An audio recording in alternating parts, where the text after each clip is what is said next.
salute for staying loyal to the reggae roots. They give me the strength to push on through because them a tell me to go parto. Everybody telling me to. Yes, everybody telling me to. Everybody telling me to. All over America. Everybody telling me to. Well, everybody telling me to. Yes, everybody telling me to. All over America. Come on.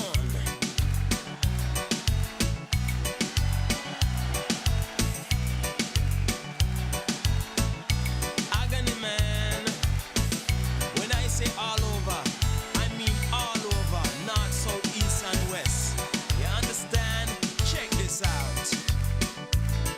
In Kansas, Arizona, Alabama and Alaska, Connecticut, Colorado, and also California, North and South Carolina, and North and South Dakota, Delaware, Florida, and Martin Luther's hometown, Georgia, Hawaii, Idaho, Illinois, and Indiana, Iowa, Kansas, Kentucky, Louisiana, Maine, Maryland, Massachusetts, Michigan, and Minnesota, Mississippi, Missouri, Montana, and Nebraska, New Jersey, New Mexico, New York, and New Hampshire, Ohio, Oklahoma, Oregon, and Pennsylvania, Rhode Island, Texas, Tennessee, and Mormon Country, Utah, Vermont, Virginia, Washington, and West Virginia, Wisconsin, Wyoming, and Nevada, Lord, all over America, and in Mexico and Puerto Rico. Come, everybody telling me to go parto, go parto. Everybody telling me to. Yes, everybody telling me to. Everybody telling me to. All over America. Come, everybody telling me to. Everybody telling me to.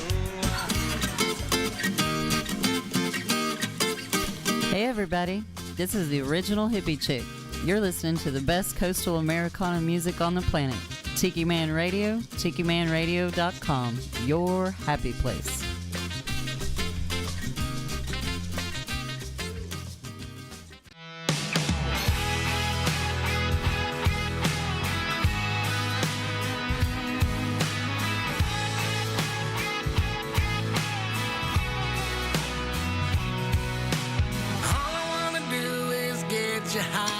Enough to lay back and enjoy the ride. Smoke, write your name across the sky, between the stars and the bars that we're in tonight. Working 40 hours down here on the ground makes me wanna pick you up and forget about all the paycheck problems under the clouds. There's a beautiful view up there looking down. Hey, hey, tell me what I gotta do to get you up to cruising altitude. And in the mood for a little good time flying.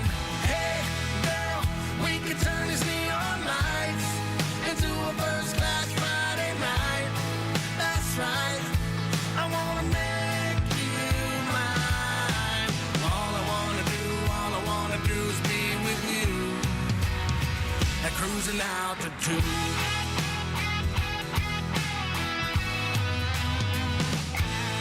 Got 6 for 12 and a bucket of ice. Your smile lights me up like satellite. When we get to where we're going, it'll feel like they just turned off the seatbelt sign. Hey, hey, tell me what I gotta do to get you up to cruising altitude. And in the mood for a little good time flying. Hey, girl, we can turn these neon lights into a first-class Friday night. That's right, I wanna make you mine. All I wanna do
too.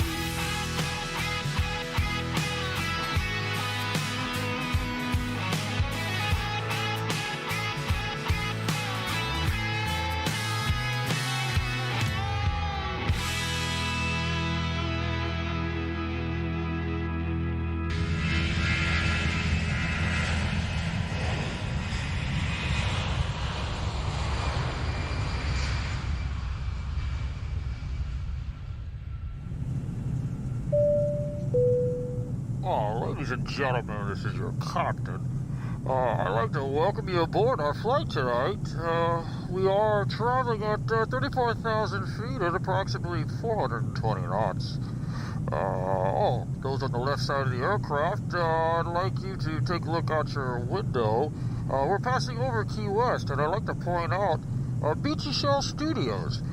You're in luck tonight, as our in-flight entertainment will be Coastal Confessions with B-Man and Michelle, so sit back, relax, leave the flying to me, and enjoy B-Man and Michelle's Coastal Confessions on Tiki Man Radio. Oh, I'd like to suggest downloading the free app, so when we do get to our final destination, you can listen to everything on Tiki Man Radio. Enjoy your flight, enjoy the in-flight entertainment, and thank you for flying Tiki Man Radio Airlines.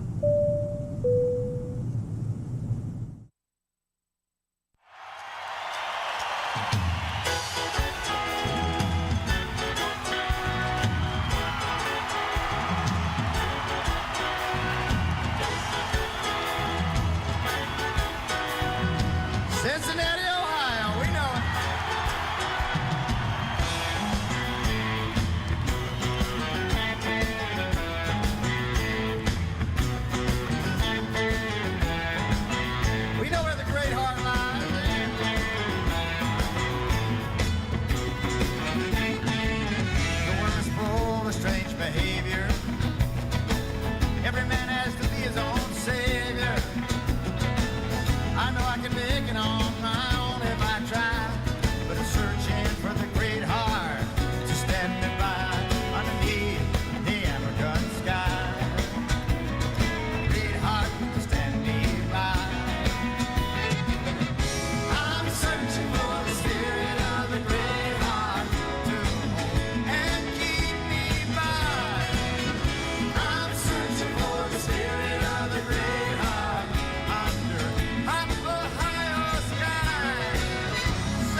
The Tiki Bar has landed. Yes.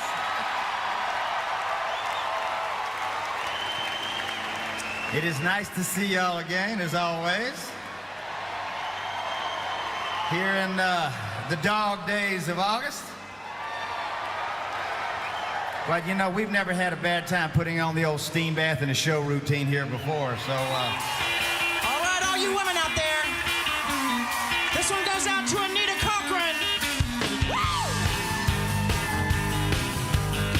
Chicks who know how to rock.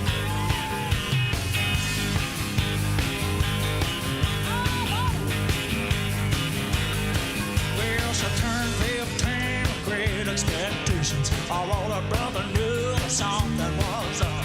He got her going for his record collection. Looking at him looks like a love scene. She begged and she pleaded till Dad finally listened. Dug her in the car and down the Cedars Road. He got her that guitar and that was the beginning. Now she's down in the cellar with the amp turned up. Girls with guitar, girls with guitar, girls with guitar, girls with guitar.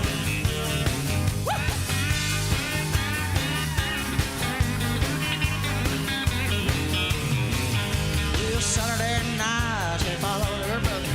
He hit the socks and stockings on the whole jam floors. Everybody danced to garage band covers. She was checking out the wrist and memorizing chords. Didn't care at all for the football heroes. Didn't even notice the basketball stars. Boys as a species were all a bunch of zeros, except for the ones who played that guitar. Girls with guitar, girls with guitar, girls with guitar, girls with guitar. She went off to college, she got her degree. Parents breathed a sigh of great relief. Her dad is thinking law school, mother's thinking medicine, daughter's thinking how she's going to break the news for them.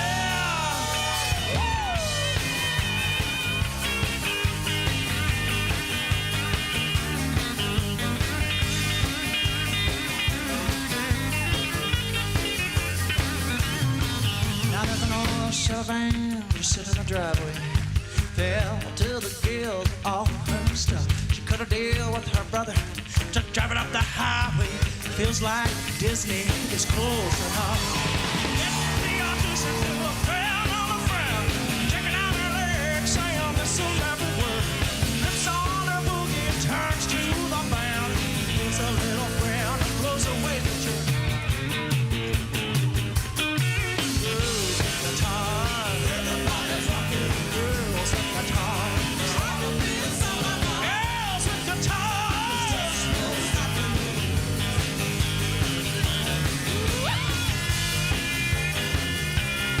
You'll get your money for nothing and your guys for free.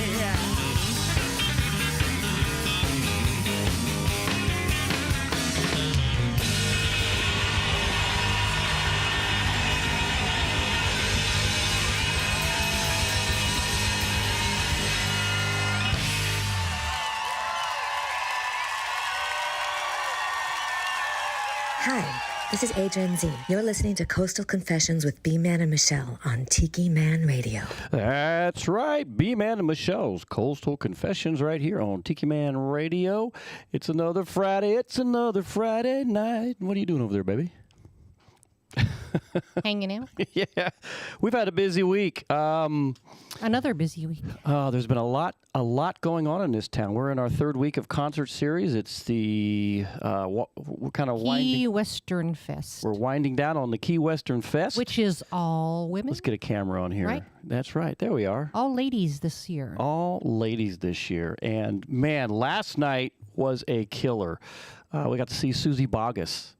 Man. I always love seeing her. Oh, Susie was fabulous. That's one of my CDs from the 90s. And then we saw this Mickey Gayton, something like that. She was interesting. I mean, apparently she's an up-and-coming artist, really big out there in Nashville, I guess. What would you call her music? I don't remember. Kind of pop. More pop country. Yeah. But the fans liked her. Yeah. Oh yeah, she was a big hit. But I will tell you, the cool thing was when Winona came out. Yeah. And that last song we just played was Girls with Guitars. Girls with Guitars. That was Winona. And Michelle's like, Didn't go out for cheating. you didn't think that sounded like her. You said she sounds like a guy. But she was doing a lower voice, and that was live, so it wasn't with her mom or anything. Let me tell you what, she put on one hell of a concert last night. It was awesome. Oh my God, it was really cool. Well, Susie did too, and I bought her cookbook. I got her cookbook. It's about and I got a soups. T-shirt. Actually, I think I'll wear my. Hang T-shirt. on, let me get it real quick here. I got it right here. It's got called a T-shirt. You got a T-shirt. I might wear that T-shirt tomorrow. There you go. Susie's Soup Night. So if you're watching this on camera, you get to see the book. She signed it in here. It says right here, B-Man, B-Man, you're the love of my life. You can ditch that lady over here on your right anytime you want. No, I'm kidding. That's why I didn't let you go to the Rachel Ray That's why I book couldn't go to signing. Rachel Ray. Let's get on that subject again. She puts on there Soups on Susie Bogus. So I think that was really cool. But yeah, so kind of a neat little cookbook. I think I make half these soups already, but there are some other interesting ones in there. So I do have the cookbook. And I got a picture. Actually, I took some video last night of everything out there, so I'm going to play that here. So if you're listening to us on the internet, that's great. But you should also go out to the YouTube because we got videos that will coincide with some of the stuff we're doing, walking around Key West. I try and put some different stuff in every week. So, but again, Girls with Guitar, Winona. She was really good last night too.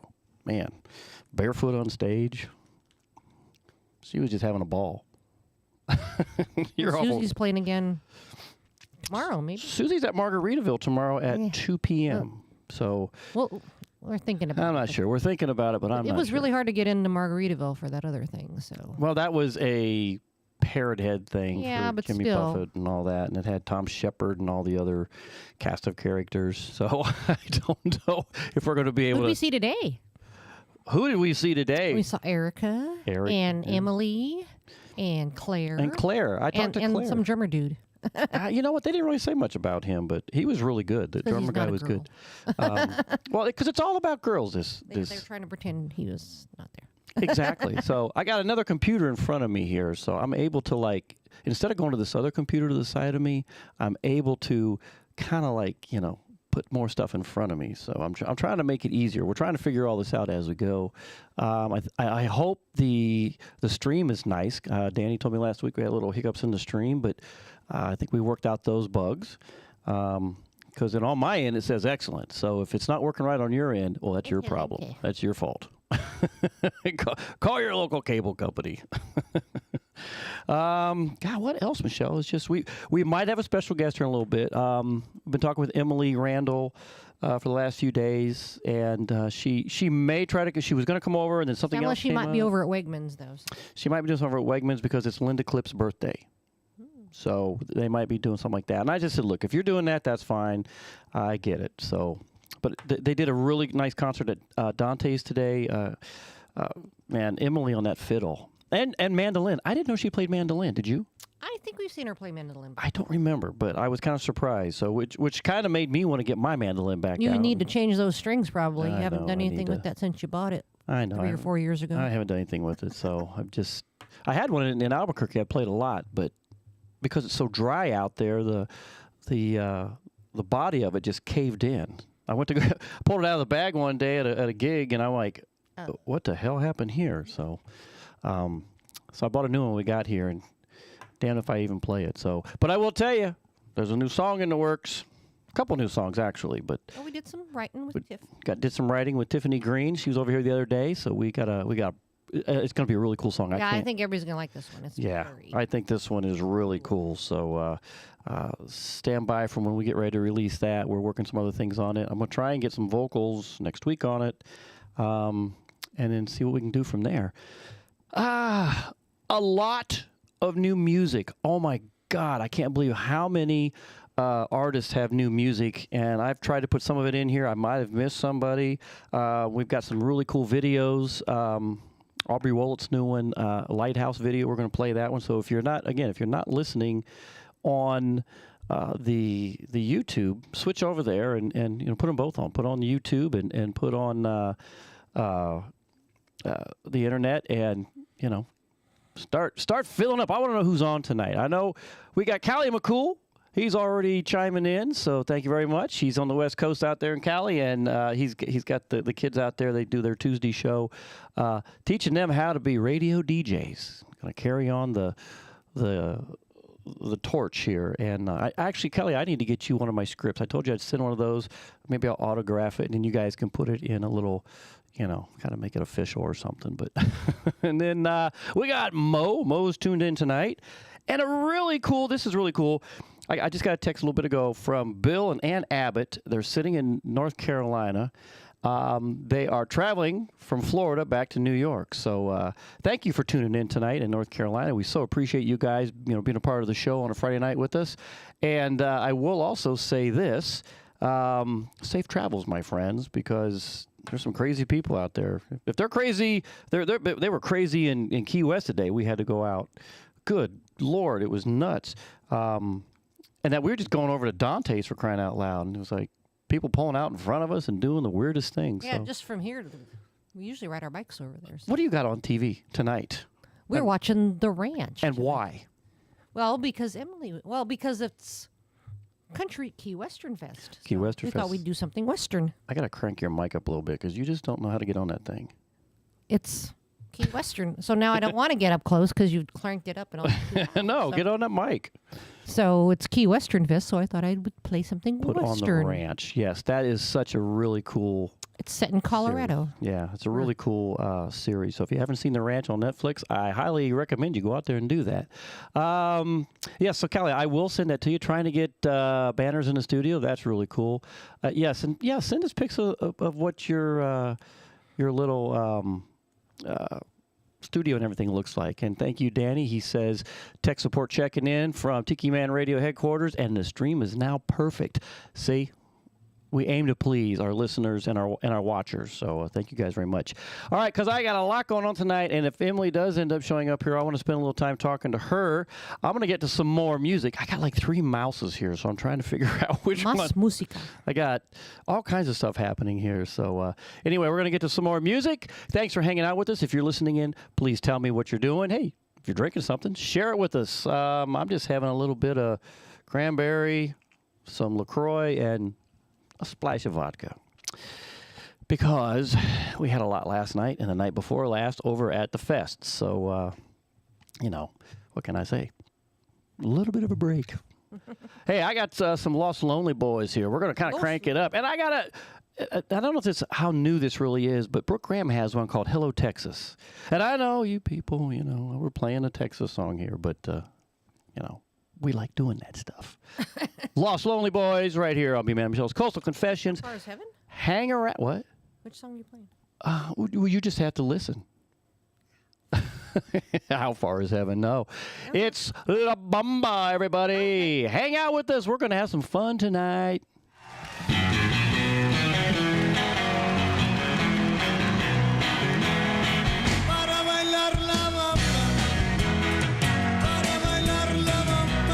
Necesito una poca de gracia pa' mi partida, y arriba, por ti seré, por ti seré. Yo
Chicago, partied old Chi-Town round, rolling along back to Interstate 10, Lord knows we're Texas bound.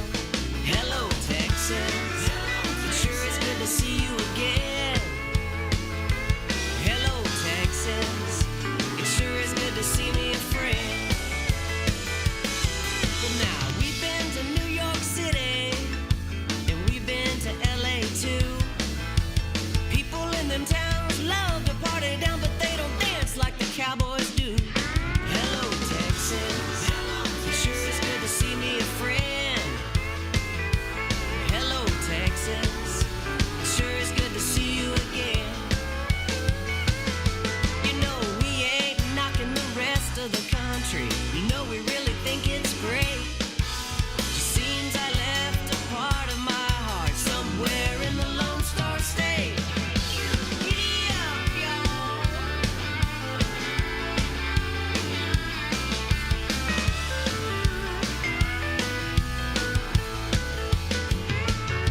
You know we ain't knocking the rest of the country. You know we really think it's great.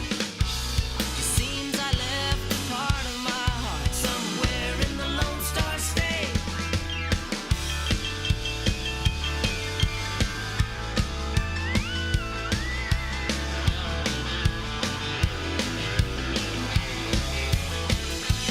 Hello, Texas, it sure is good to see you again.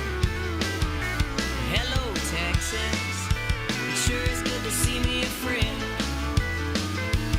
Hello, Texas, it sure is good to see you again. Hello, Texas, it sure is good to see me a friend. Oh, hello, Texas, it sure is good to see you again. Hello, Texas, it sure is good to see me a friend.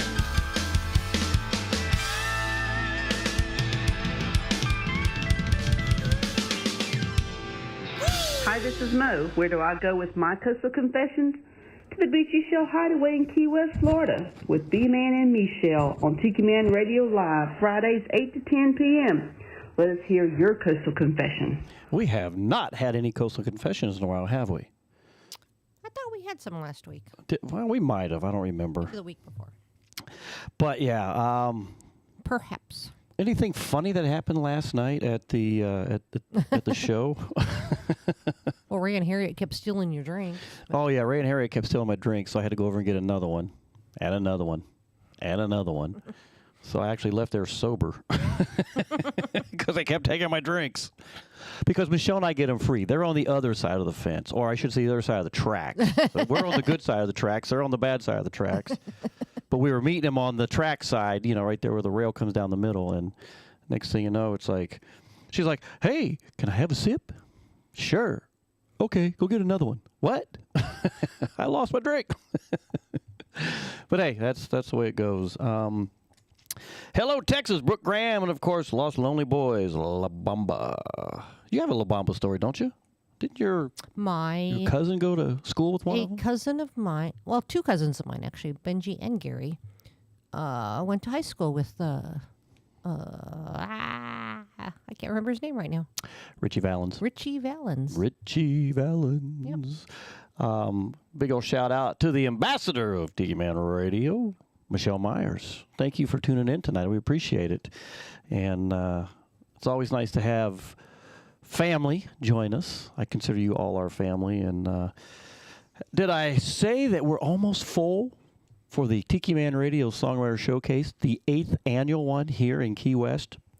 Have I said that yet, Michelle? I think you did. I'm going to say it again. We're almost full. So who's coming down? We're going to have such a great time this year. It's going to be so much fun. If you want to play, you need to contact Brian or Danny. Well, I'm telling you what, it's I think we got. I'm moving a slot around right now because I don't want to put the cat out of the bag yet of what we've got for the happy hour specials. That'll be coming soon. But let me just tell you, all 3 happy hours are full. And we'll be announcing who they are here pretty soon. We got a really special one on Friday. Actually, all 3 days are special. This is what's so cool about it. You know, I just can't call out well, Friday's the best day. But all 3 days are the best. I mean, we've got such a great lineup. And, of course, the evening music series that we put on last year upstairs, well, that's going to be continued. Oh, my God. That's going to be that's going to be a fun one. I can't wait until we can announce those. But, yeah. But I'm going to announce this because we're going to start doing stuff in that room. And I'm trying to figure out what I want to do. I don't know if I want to do like a quarterly where it's sponsored by Tiki Man Radio. I know Danny and I have talked about this to where maybe I can record it and then somehow we can play it on, another time or something. He and I are working out the bugs, but this coming, I'm going to put a little still up here. The 15th of February, live music, stories behind the music. We're going to be with Tiffany Green, and we're selling tickets for $10 up there if there's a full bar. Now, I know a lot of you people don't live here, but not if there's a full bar. There is a full bar, yeah. What'd I say? You said if there's a full bar. Oh, no, there's a full bar.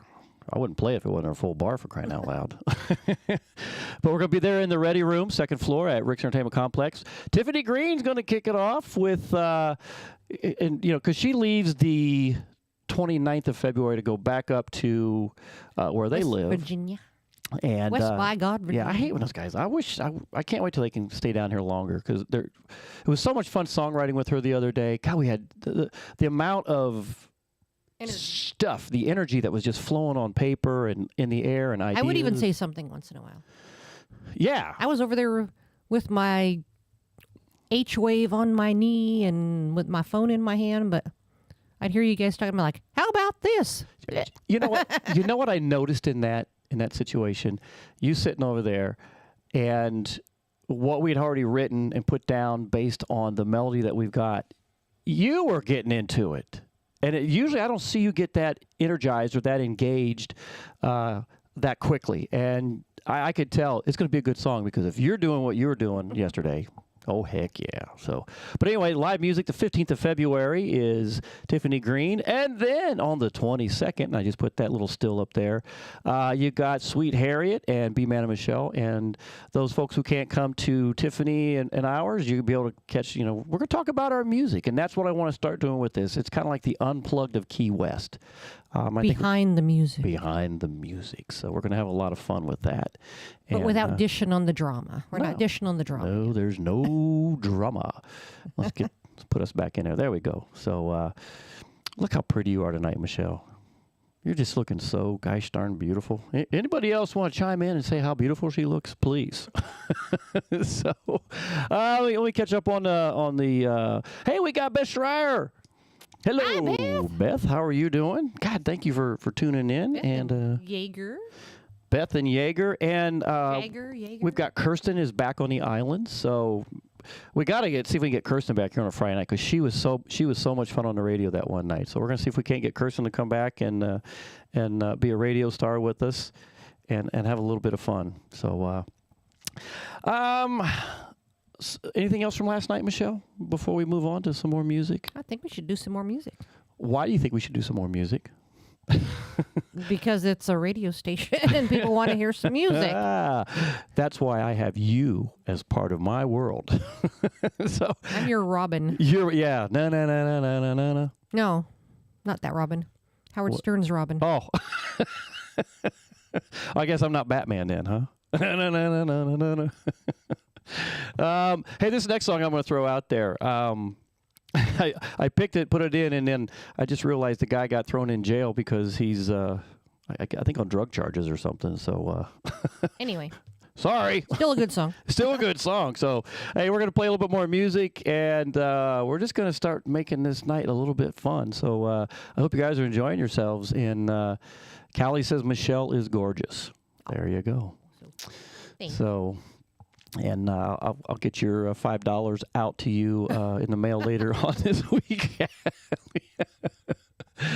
Was I not supposed to say that? You could just Venmo him. He sent me a self-addressed stamped envelope, so I'll just send him his $5 back to him. Yeah, I could Venmo. There you go. Hey, and I got a big shout out to Mo. Actually, two things, and we'll get to the music. Thing one is... Mo is like, Michelle is always adorable. Okay, that was three things. So first thing is our Tuesday on the Island show. Thanks for everybody who tuned in this week. What a great time we had. And I'm working on some more music to get some different stuff out there. It's been a while since I've done that, and I need to get off my rocker and do it. But thank you, Mo, for the Venmo. That was so sweet of you. I so appreciate it. Thank you. And the other, what was the other thing I was going to say? I can't remember. No idea what you were. You didn't tell me. I can't remember what the other thing I was going to say. See, when Mo said Michelle's always adorable, it just threw me off. And this just in, Emily Randall said she's on her way. That's pretty cool. So we got Emily heading this way. And so let's get to some more music. And maybe I'll remember what the other thing was that I was going to tell everybody. So, I know what it was.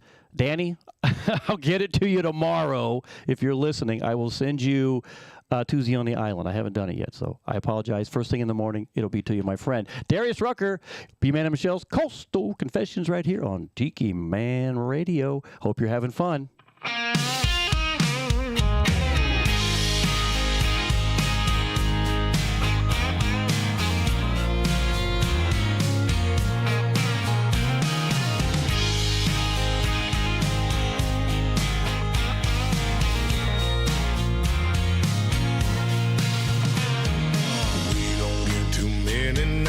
All alone, peace and quiet. Call it busy, call it alive. And I don't tell you near enough just how much I'm missing us and making that temperature rise. But girl, I'm gonna show you tonight. So let's drink what's left of this bottle of wine. Move a little closer till the sparks start flying. Turn the lights down low and pull the Conway off of the shelf. Then we'll dance through the kitchen and straight down the hall at my old blue jeans and your sundress fall. Girl, we're holding the lighter and fires don't start themselves.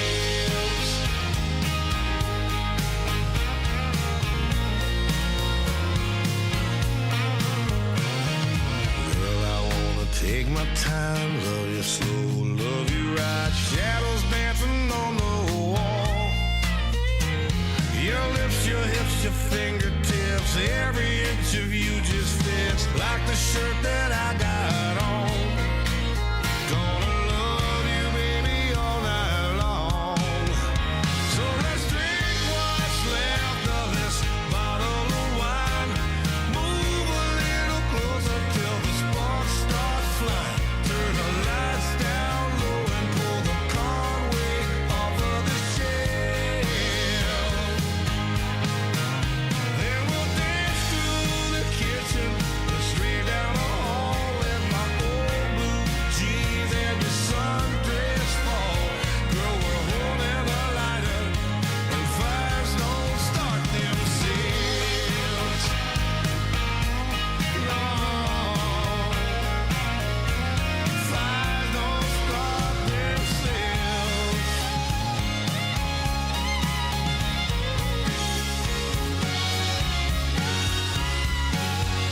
No, there ain't no putting it out. Might just burn this whole place down. Starting right now. So let's drink what's left of this bottle of wine. Move a little closer till the sparks start flying. Turn the lights down low and pull the Conway off of the shelf. Oh, yeah. Then we'll dance through the kitchen and straight down the hall in my old blue jeans and your sundress fall. Girl, we're holding the lighter and fires don't start themselves. No, no, fires don't start themselves.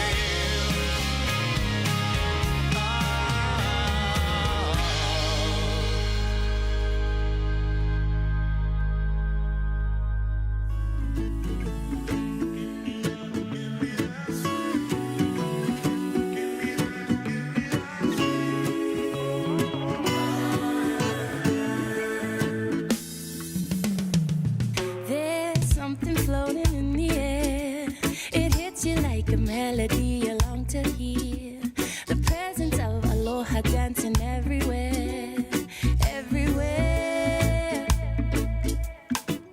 There's nothing like a flower lay, the fragrance of a home and a warm embrace. So let it take your heart and your breath away, your breath away.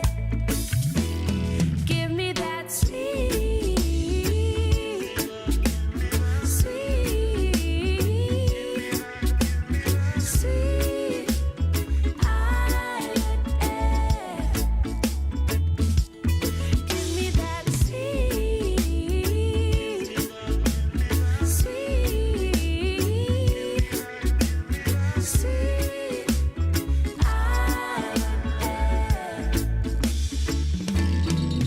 There's people waiting on the road. The island is a place for you to take it slow. So roll down all the windows, let your worries go. Let it flow. Our paradise is never far. Remember, you're not always your guiding star. The feeling of this aina makes you who you are. It's who you are. So give me that sweet, sweet, sweet island air. Give me that sweet, sweet, sweet island air. Although it's always hard to leave, you're never far away from your memories. The spirit of aloha carries on the breeze, so feel the breeze.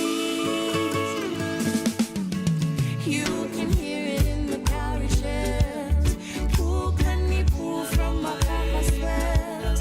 Our smiles hide the secret that nobody tells. It's in the island air.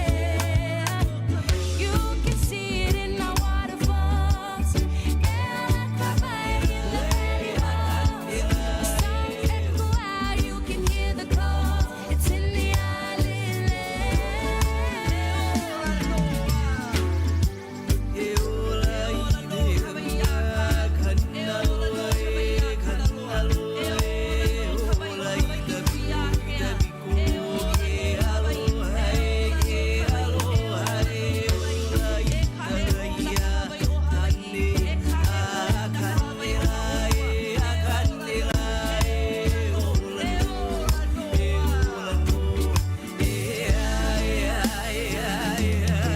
me that sweet, sweet, sweet island air. So give me that sweet, give me that sweet, sweet island air.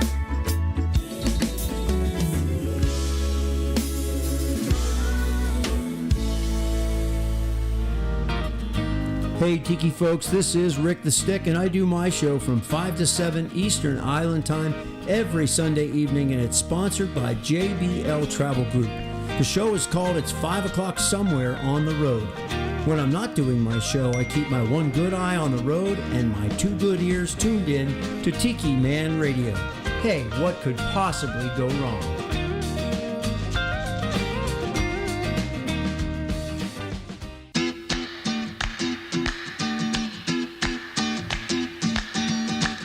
Hey, this is the original hippie chick, and you're listening to Coastal Confessions on Tiki Man Radio. And every Friday night, I like to call in and spill the beans.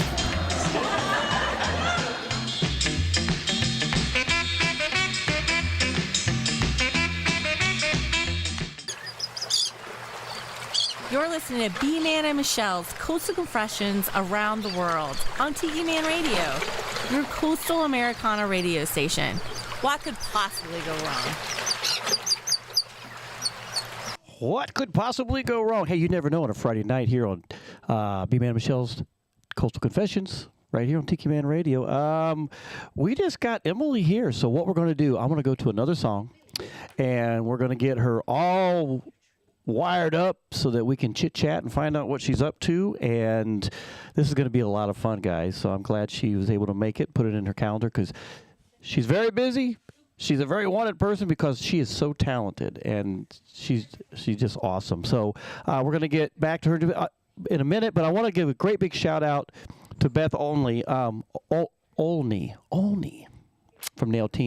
Nailtini's in the house, everybody, so I appreciate Beth being a part of it. I'm sure she's out there with Josh, too, on the boat or somewhere listening in, and we so appreciate her being a part of our world. I told you in a message, I will be in the shop tomorrow. I have not been down there. I stopped in a little bit this week, said hi, but it's just been nuts. So I'll definitely get in there. Hopefully you're working tomorrow, and I get to catch up with you and say hi. And but again, thank you for being a part of our show. I appreciate everybody who's a part of our show, and it really means a lot to us here in the studio. And but I'm going to get to some more music. We're going to get everything squared away. So when we come back, we're going to have Ms. Emily Randall. I tell you what, she was awesome today with that fiddle. Oh my God, it was unbelievable. So hang out with us because we're going to get, I'm so excited for this little interview with her. So a little bit of Uncle Cracker who's floating right here on Tiki Man Radio.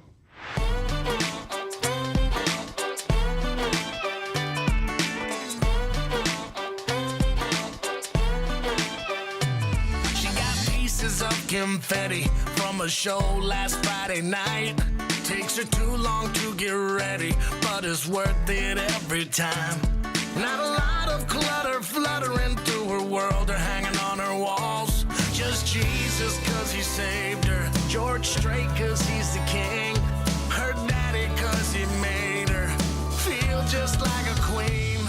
She's floating, dreaming, blooming like a flower. She's dancing, smiling, yeah, the waves go right around her. She believes the unbelievable. To her, life's like an ocean, while everybody's swimming, she's just floating.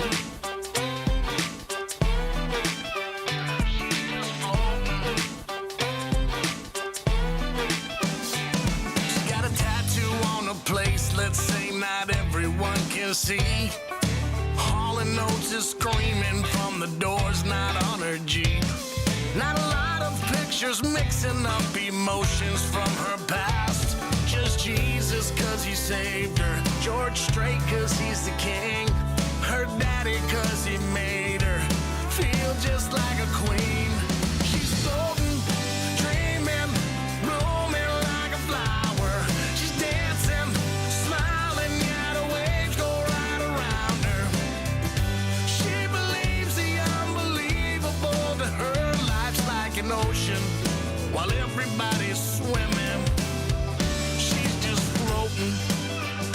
Like a feather in the wind, makes her feel the way she felt way back when she was 10. Rising like a single red balloon, high above the cloud. She ain't never coming down. She loves Jesus cause he saved her, George Strait cause he's the king, her daddy cause he made her feel just like a queen. She's floating, dreaming, blooming like a flower. She's dancing, smiling, yeah, the waves go right around her. She's floating, dreaming, blooming like a flower. She's dancing, smiling, yeah, the waves go right around her. She believes the unbelievable. To her, life's like an ocean, while everybody's swimming. Her life is like an ocean, while everybody's swimming. She's just floating. Hey, this is B-Man, and you're listening to Coastal Confessions with B-Man and Michelle right here on Tiki Man Radio. And coming at you with some brand new music. Enjoy.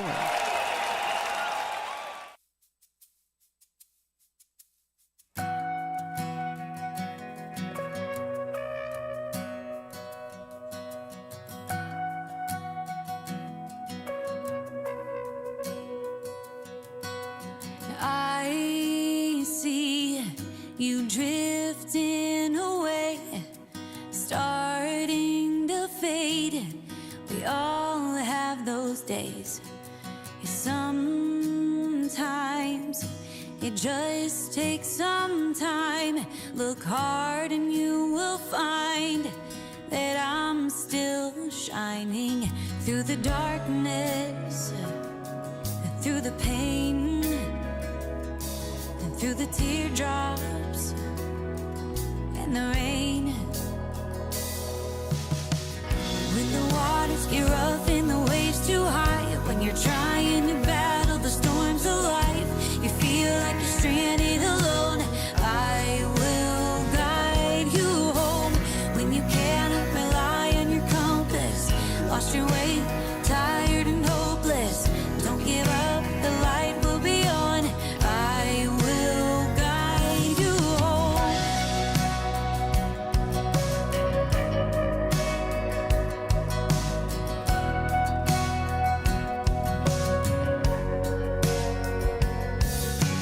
I know you're so overwhelmed without wind in your sails, but even when you fail, don't forget that there's so much more that this life has in store. Look for the lighthouse on the shore, and through the darkness, and through the pain, oh, through the teardrops and the rain.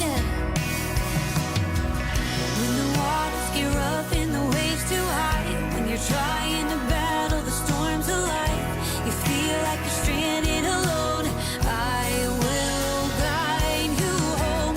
When you cannot rely on your compass, lost your way, tired and hopeless, don't give up, the light will be on, I will guide you home.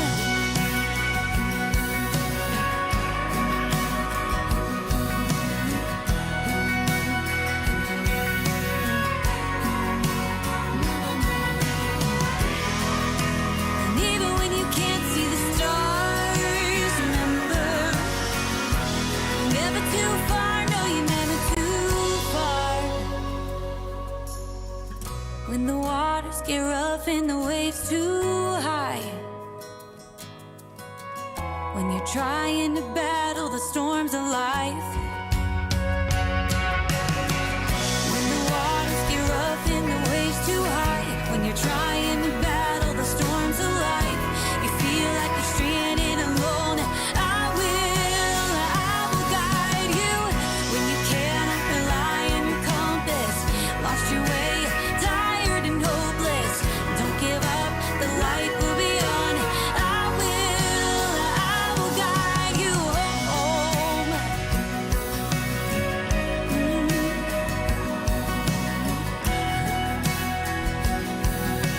I will guide you home.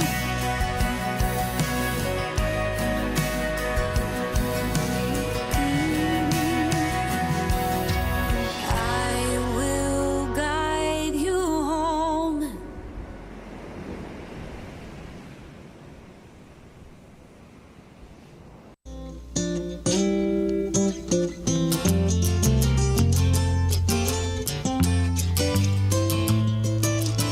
Hey, this is Ed the Train Man. Hi, this is Pat the Picture Girl. Come get on the Peace Train with Ed the Train Man every Monday from 6 to 8 Eastern Island Time. That's 5 to 7 Central Island Time. So grab a bottle of reggae wine and come join us for our Monday night party. Live from the Paradise Way Studios in Crown Point, Indiana. Right here on Tiki Man Radio. It could be someday it's going to come.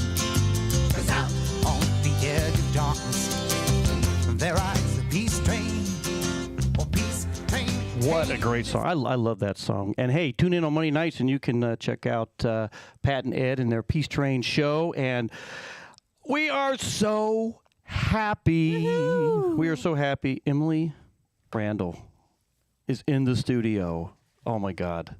I finally get to be with you guys in real life here after listening and watching. And Let me tell you what, we're happy to get you here. It was funny how I ran into you guys the other day. I was telling some people the story because I'm walking back from Nailtini and I've got my phone in my hand and And Michelle's always sending me stuff to read, and I don't read it. But he was reading. But I was reading to catch up. And I was walking, I hear this, "Hey, B-Man." I was like, who the hell's calling my name, you know? And then It was Tom. I look over there, I go, well, there's Tom, and there's Emily? I didn't know you were coming down. And I love the cemetery area, too. I won't disclose your secret hideaway location. It's ideal. It's No, so we know. beautiful here. It may actually be on the map, but we're Well, used it so often. when We call it the Beachy Shell Hideaway. It is a hideaway. And so, yeah, it was crazy. I mean, Key West is such a special place because you can run into people like that. That was awesome. Well, you know, that's what I think is really cool, that all the people that come down here, and I walk down the street, and next thing you know, I got somebody yelling my name or something, and it's the coolest thing. Now, when Danny Lynn and Heather, Hippie Chick, they stay here during the Songwriter Showcase. You know, Wonderful. Yeah. And that's our little, that table out there, that's kind of the round table where a lot of business gets handled. And a lot of vetting. We're going to have to figure out a smoke-free something this year. Because Brian got really sick. I got really sick, yeah. Oh, no. Well, he Yeah. has COPD, so I have he's really COPD sensitive. really bad. What? Really? Yeah. Oh. His dad was a cigarette salesman. And all the years working and a flight super heavy line. smoker. Are you serious? All my years Like, of so working the just from flight being line. a kid around yeah. all that.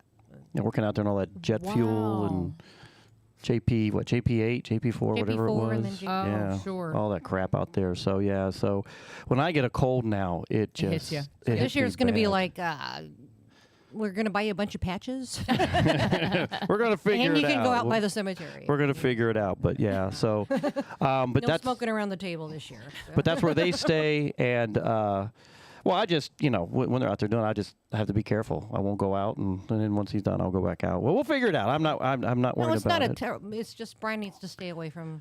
I got it really bad this year. So, but yeah, this is the Beachy Shell Hideaway, we call it. This is the Beachy Shell Studio.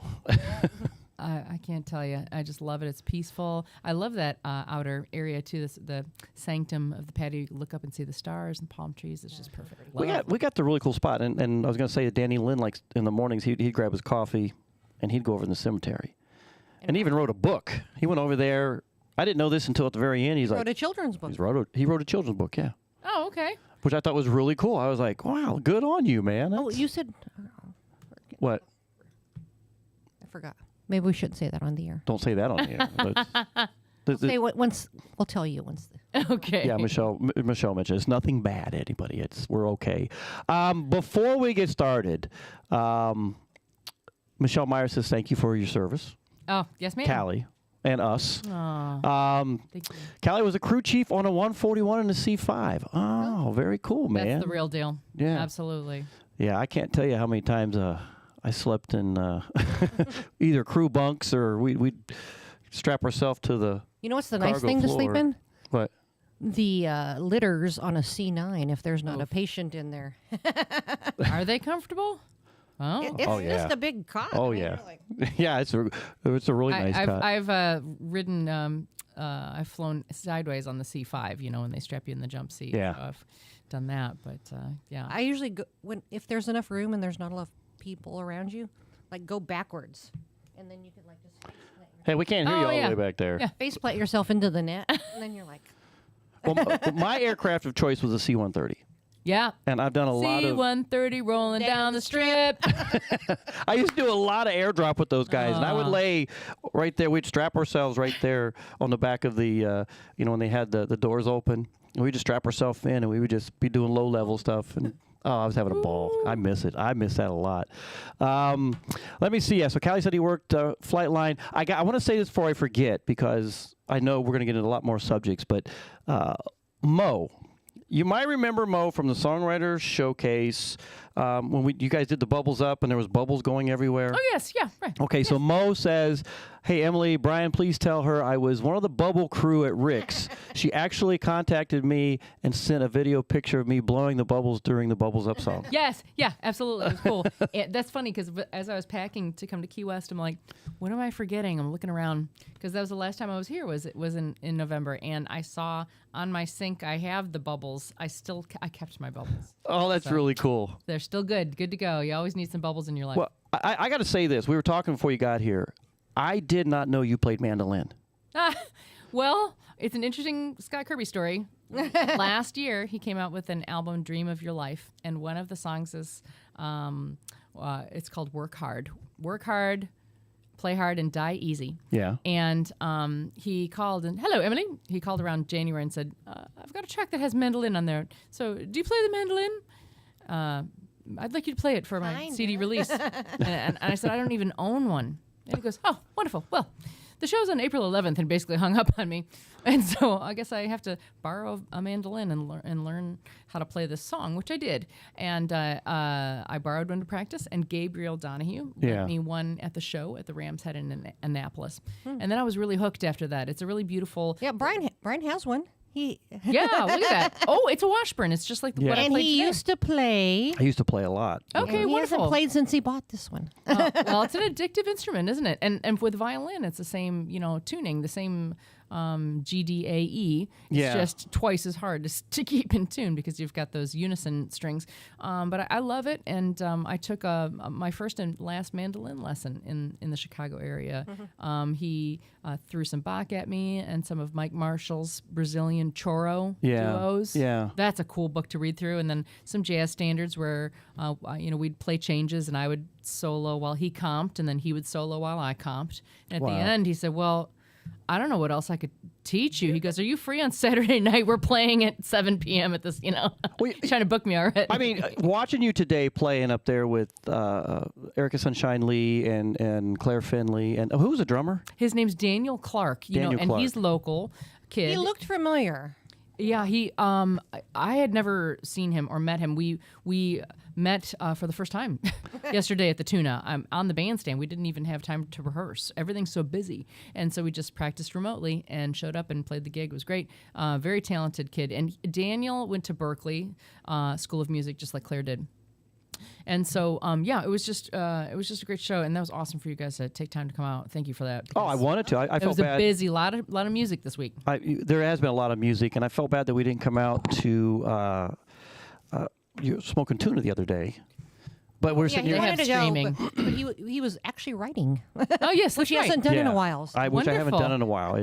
Which now after watching you playing the mandolin today, I'm like, all right, I got to get back out there and do it. Because I used to play in a band with the Just for Fun band, and it's not really fun two acoustic guitars playing. And we're both rhythm. Or four, you and Colin and so Dave, it's like and we're all kind of rhythm. I mean, I'm not a lead guy.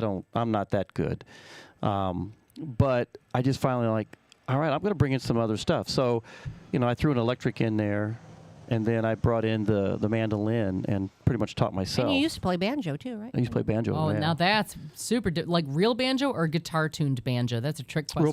Real banjo. Woo, because I know guitarists that tune it like a guitar. And I play the banjo, just to get gigs. I have a 6-string ukulele called the gutalele, so I wouldn't have to learn new chords. Oh, get out of here. See, right? I mean, there's a reason for that. Sure. I'm lazy. I get it. No, I totally get it.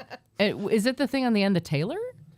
That's a baby Taylor. That's a over baby there. Taylor, and but then see the one that Jean Paul these painted two up right for here. me, and okay, that one has a hook. That one has a hookup, but the other one's just totally acoustic. Oh, nice. And that's my beautiful. That's my gutalele. You gotta love alternative. And I see you've got a Kala uke. I have a Kala bass ukulele that I love, and the strings are not metal; they're polyurethane. They're plastic. I played bass in college. I think those are too. And it's very comfortable. The Kala ukuleles are impressive. I got into doing that after we had a musician stay with us out in New Mexico, Ren Lauren. Oh, Ren. Okay, yeah. And, And Ren came out and did stay with us for I don't know maybe a week or two, and he was playing the ukulele, and he got me into it, and that's where I'm gonna get one, and that's why I started getting more involved with that. Now that's another instrument I haven't picked up in a while. Actually, I picked it up a few weeks ago because I knew I hadn't done it in a while, and we were doing our Tuesday on the Island show, and I said I'm gonna pull out the uke. Yeah. And I pulled the uke out that day, and it's like riding a bicycle at some point. Because I was trying to remember, because Tiffany Green, who we play music with, she's basically an ukulele player. Yeah. And she's does her and okay. And I'm trying to keep up with her, and I'm like, what chord is that? I forgot my chords. I kind of forgot what they were. So it kind of got me back into. I need to get my myself back into that too. So Well, between that and the writing, that's great. You know, you can't force the muse, but do you find that you write different types of music depending on the instrument? I've done some songwriting on piano, guitar, violin, and mandolin, and ukulele. So I guess I've written songs on 5 different instruments, and the chords, the colors that you build into the song are a little bit different depending on what instrument you're playing. I would imagine because it's, You know what? I don't play different instruments. Well, I play 2 different instruments, but I don't. I can imagine that just the way they flow, everything would lead themselves to different melodies. Especially ukulele, like you were saying, with the chords and finding where the fingerings are, because it forces your brain to do different things. It does. Breaks you out of kind of any sort of cycles you might be in. Yeah, and that's my problem. I get into a cycle. Yes, yeah. You know, and it's hard to break that cycle because it's the easy way out. Yeah. You know, in my brain, it's like, I'll just stick with the guitar and the hell with it, you know. But now I'm like, I need to kind of get out there and do a little bit. I need to get back into what's hanging on this wall. And the very front one. Is that a bass uke in the front? What's the one Jimmy Buffett plays? Oh, it's beautiful. That's the one that the same one. Jimmy Buffett had come out like a few years before he passed away with the blue ukulele. I guess that'd be a bass, wouldn't it? I mean, yeah, he probably called it blue guitar. But I kind of confiscated it in a roundabout way. Oh, okay. No, not from Jimmy. No. I didn't steal it from Jimmy. No. Oh, okay. There was somebody in town here who had it. Who was a huge Jimmy fan. Who was kind of persona non grata on this island anymore. Oh, that guy. And yeah. That guy. The artist formerly known as. Yeah. That guy. That guy. Not even an artist. Yeah. Well, it's sat there in that room, and we had actually gone up, and I got a whole bunch of stuff that belonged to other people and was giving their property back to them. And I looked at the guys, and I'm like, what are you going to do with these? And like, we don't know. And I said, well, I do. Oh, was it on the wall at the Peach? Say the Peach. Yeah. Yes. Okay. It was at the I've Peach, seen it. but it wound up at the other place when he bought the other place. That's funny. And I looked at him, and I go, I want that. Well, yeah, and I'm glad you did. You know what? It should be here. This is where it's a much better vibe, I man. grabbed that, and then there was another guitar that he was going to give me anyway, but he put a whole bunch of stickers on it, so I cleaned it up. And we sold it for had it rewrapped, and I sold that for charity. Oh, that's great. Yeah, Wonderful. Up at one of our events. Last year at our event, yeah. Oh, that's great. So, again, we've been following you for a long time. Oh, since, well, you know, we didn't live. My friend of mine from the Air Force Academy, Maya. Yeah. No, not Maya. What was her Mara. Mara. Mara. And we found out that she lived across the street from Scott Kirby's manager. Terry, leader. Oh, yes, right. Yeah. So we're like, okay, small world again, you know? Yes. Terry and Chuck live in Oak Hill, Virginia, which is the Northern Virginia suburbs. Yeah. And I lived in Arlington for the past 9 years. Lived outside D.C. for 20 years while I was in the Army, permanent duty station. So, and I had met Terry prior to the Army because I had been playing with Peter Mayer. That's I know everybody. Oh, I didn't through know Peter. that. So yeah, I know Key West because of the symphony, and I know the trop rock world because of Peter Mayer. Yeah. So in 2001, this is before I even knew I was going to be in the Army. Oh. It was December, and it was really snowy, and it was a Wednesday night, and a friend of mine called and said, I was living in Chicago. She said, you know, I've got this gig, and I don't want to dig my car out of the snow. Do you want to take this gig for me? It's at this church. Some guy, Peter Mayer. I said, sure. All right. So I go. Oh, my God. I don't know. I have no idea. And I don't know who Jimmy Buffett is. No idea. Really? Yeah. How old was I? I must have been 30. And so it was a quintet. Peter Mayer and Jim Mayer, his brother, played bass. The late R. Scott Bryan was playing percussion, and Mark Holland on Native American flutes. And I saw that there were chord symbols in the chart, and I said, "Do you want me to take some solos?" I minored in jazz in grad school. Oh, sure. And then Jim and I talked all during the dinner before the concert. It was a great concert. And the next year, the Stars and Promises concertmaster had a death in the family. And Peter was like, what am I going to do? And Jim said, Pete, why don't you call that gal Emily, Played with us in Chicago. who can play changes? Call that, she's great. Oh, okay. So I did the Stars and Promises tour of 2002 and then joined the Army after that. And I think I met Terry that year. But the funny thing about that tour as well, we were in New Hampshire, and at the end of a concert, well, at the beginning, it was in New Hampshire at the State Theater, I think, and this short bus pulled up, and a bunch of women kind of staggered out and fell on the ground. Parrot heads. I'd never. Yeah, thank you. Said it. Haven't you ever seen a parrot head? No, I haven't. I had not. And at the end of the concert, Peter goes, "I'd like to invite up an old friend of mine to play an encore with us, and I'd like to invite up Scott Kirby." And so here's this guy with this, acoustic guitar strapped to his chest, and he sticks out his hand and he goes, "Hello, I'm Scott Kirby." I'm like, "Hello, I'm Emily Randall," and I'm like, "Do you know this song?" It was Silent Night in 4/4 time in B flat. Oh. And my God. And Scott, real uncomfortable. He's like, nope, don't know it. Do you? And I'm like, no, we haven't played it all tour. Silent Night. And he's like faking it. And so that's how I met Scott. And then the next year he called me to play at the Hog for like a 10-day, I wish. 10-day stint. And so that's how I know everybody from there. So it's been such a great community of not just great musicians, but people passionate about music, great listeners. And that sounds... Parrot heads can be a pain. Sometimes they can be cheap.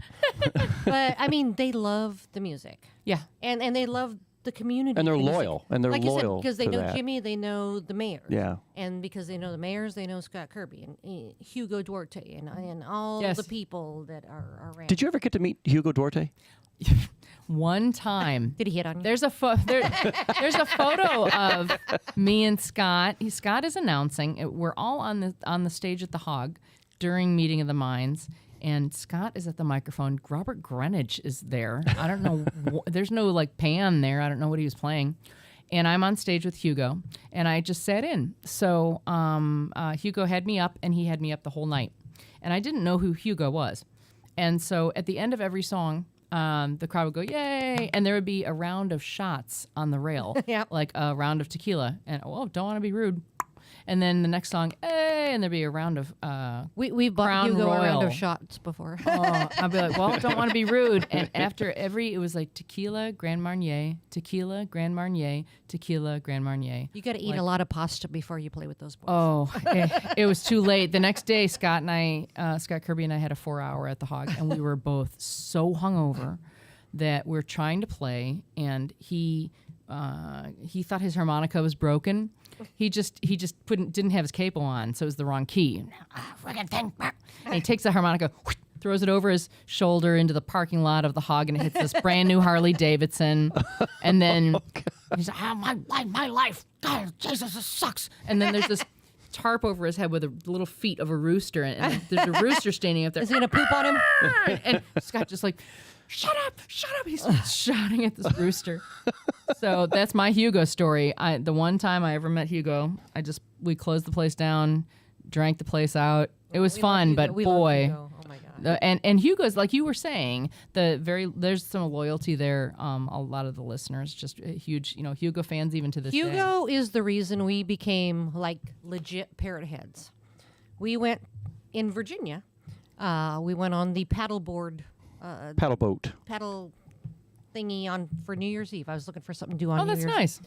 And it was like a thingy parrot head. Like it was like the Pennsylvania Club, the Delaware Club, the DC Club, and they had an artist on each level. And Hugo was in the middle level, and that was actually wound up being the funnest place. So we wound up hanging with those guys. And was Fingers with them? Or? It was, wow. no, not Fingers, but Crawdaddy? No, Woody. Woody was with him. Woody was with him. And he was Woody Jenkins. Yeah. Oh, wonderful. Yeah, sure. And he actually had broken his foot, so Woody was kind of like all bandaged up, and he's over there playing, and we're just feeding him tequila shots. We were sending them tequila shots. The whole band, get up. He's already broken. Might as well medicate him, right? I mean, he's not going anywhere. Now, the funny thing of that trip was Michelle had this orange dress on. I still have that dress. I had decided it's like, I was black dresses, it was New Year's Eve. So Sure. I'm like, it's like, no, screw that. It's a parrot head thing. I'm wearing something bright and colorful.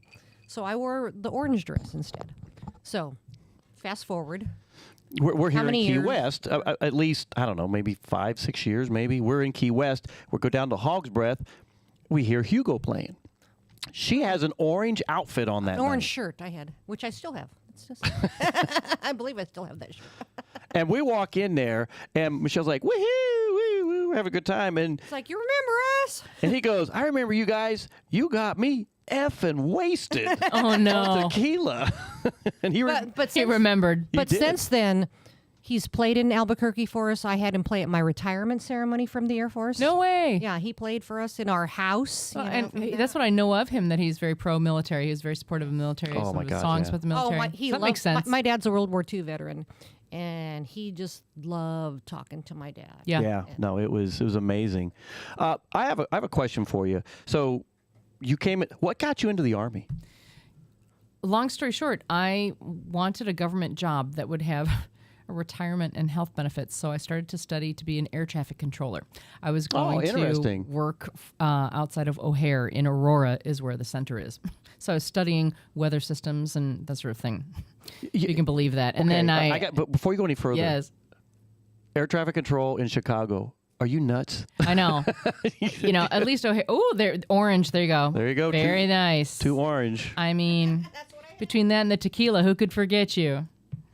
But no, in all seriousness, I mean, because I want to do the same thing. I thought I was going to go air traffic control. My brother was an air traffic controller at Stapleton in Denver, which is one of the busiest. Not compared No, to of Chicago, course. but No, very they had a stressful. lot of small aircraft, which are hard to control. Yeah, I can imagine those are the ones that catch you by surprise. Who's this? Hello, a transponder, come in. Yeah, I didn't mean to interrupt. No, but- not at but all. go So ahead. that's crazy though, because most people think that's nuts, but you're the only one who's like, oh yeah, I wanted to do that too. Yeah, I was. Yeah, he was interested in air traffic. Yeah, I had been playing. I had a 10-year career professionally after graduate school. And I was playing in Chicago. I was playing the Joffrey Ballet Nutcracker, and there were like 37 nutcrackers for the Christmas season. And one night it was about 10 degrees, and I fell on some icy stairs, and I hit my hand really hard. And I had 3 thoughts. The first thought was, wow, I hope that's not broken. I don't have health insurance. I haven't had health insurance for 4 years. The second thought I had was, I hope I can play the rest of the Nutcrackers. I have 16 to go, and I have to pay my rent. And the third thought I had was, ow, that hurts. And then I said, wait a second. Why is my own health and quality of life thought number 3? And I had to reevaluate. They don't teach you in graduate school how to care about yourself. Oh, no, not at all. Musicians, you're not going to think about, you're not going to plan for yourself. What are you, crazy? So then that's when I thought, well, I'll just do ATC and Aurora. And a friend of mine from grad school called and said the Army Band has an opening in the Strolling Strings. And she was a viola player. And I said, what are you doing in the Army? No, you're crazy. Why aren't you playing with the New York Phil? You were like the best one at school. And she says, actually, this is a really good job in the Army. It's just people don't know about it. Okay, so I came out and took the audition, and I won. They said, good news is you got a job, Randall. Bad news is you have to go to basic training. And so here's, fat old Randall, 31 years old, in Fort Jackson, South Carolina, in the middle of summertime, with my migraines and the heat and all that stuff. But yeah, so it wasn't my life's dream. There's no military in my family, and it was a fascinating thing. It really was. So I have a Great career. question with that. Now, I think I'm learning something here, because I know when I came in the Air Force, they had like tops in blue. And the tops in blue, they would go around and ask, like if I was a guitar player. I actually had him one time say to me, do you want to try out for tops in blue? And I'm like, no. Is that a band or a program or a unit? It's like the official Air flight? Force, not quite like the USO people, but I mean, it's like you're like official, like that's your job. Okay. Yeah. Sweet.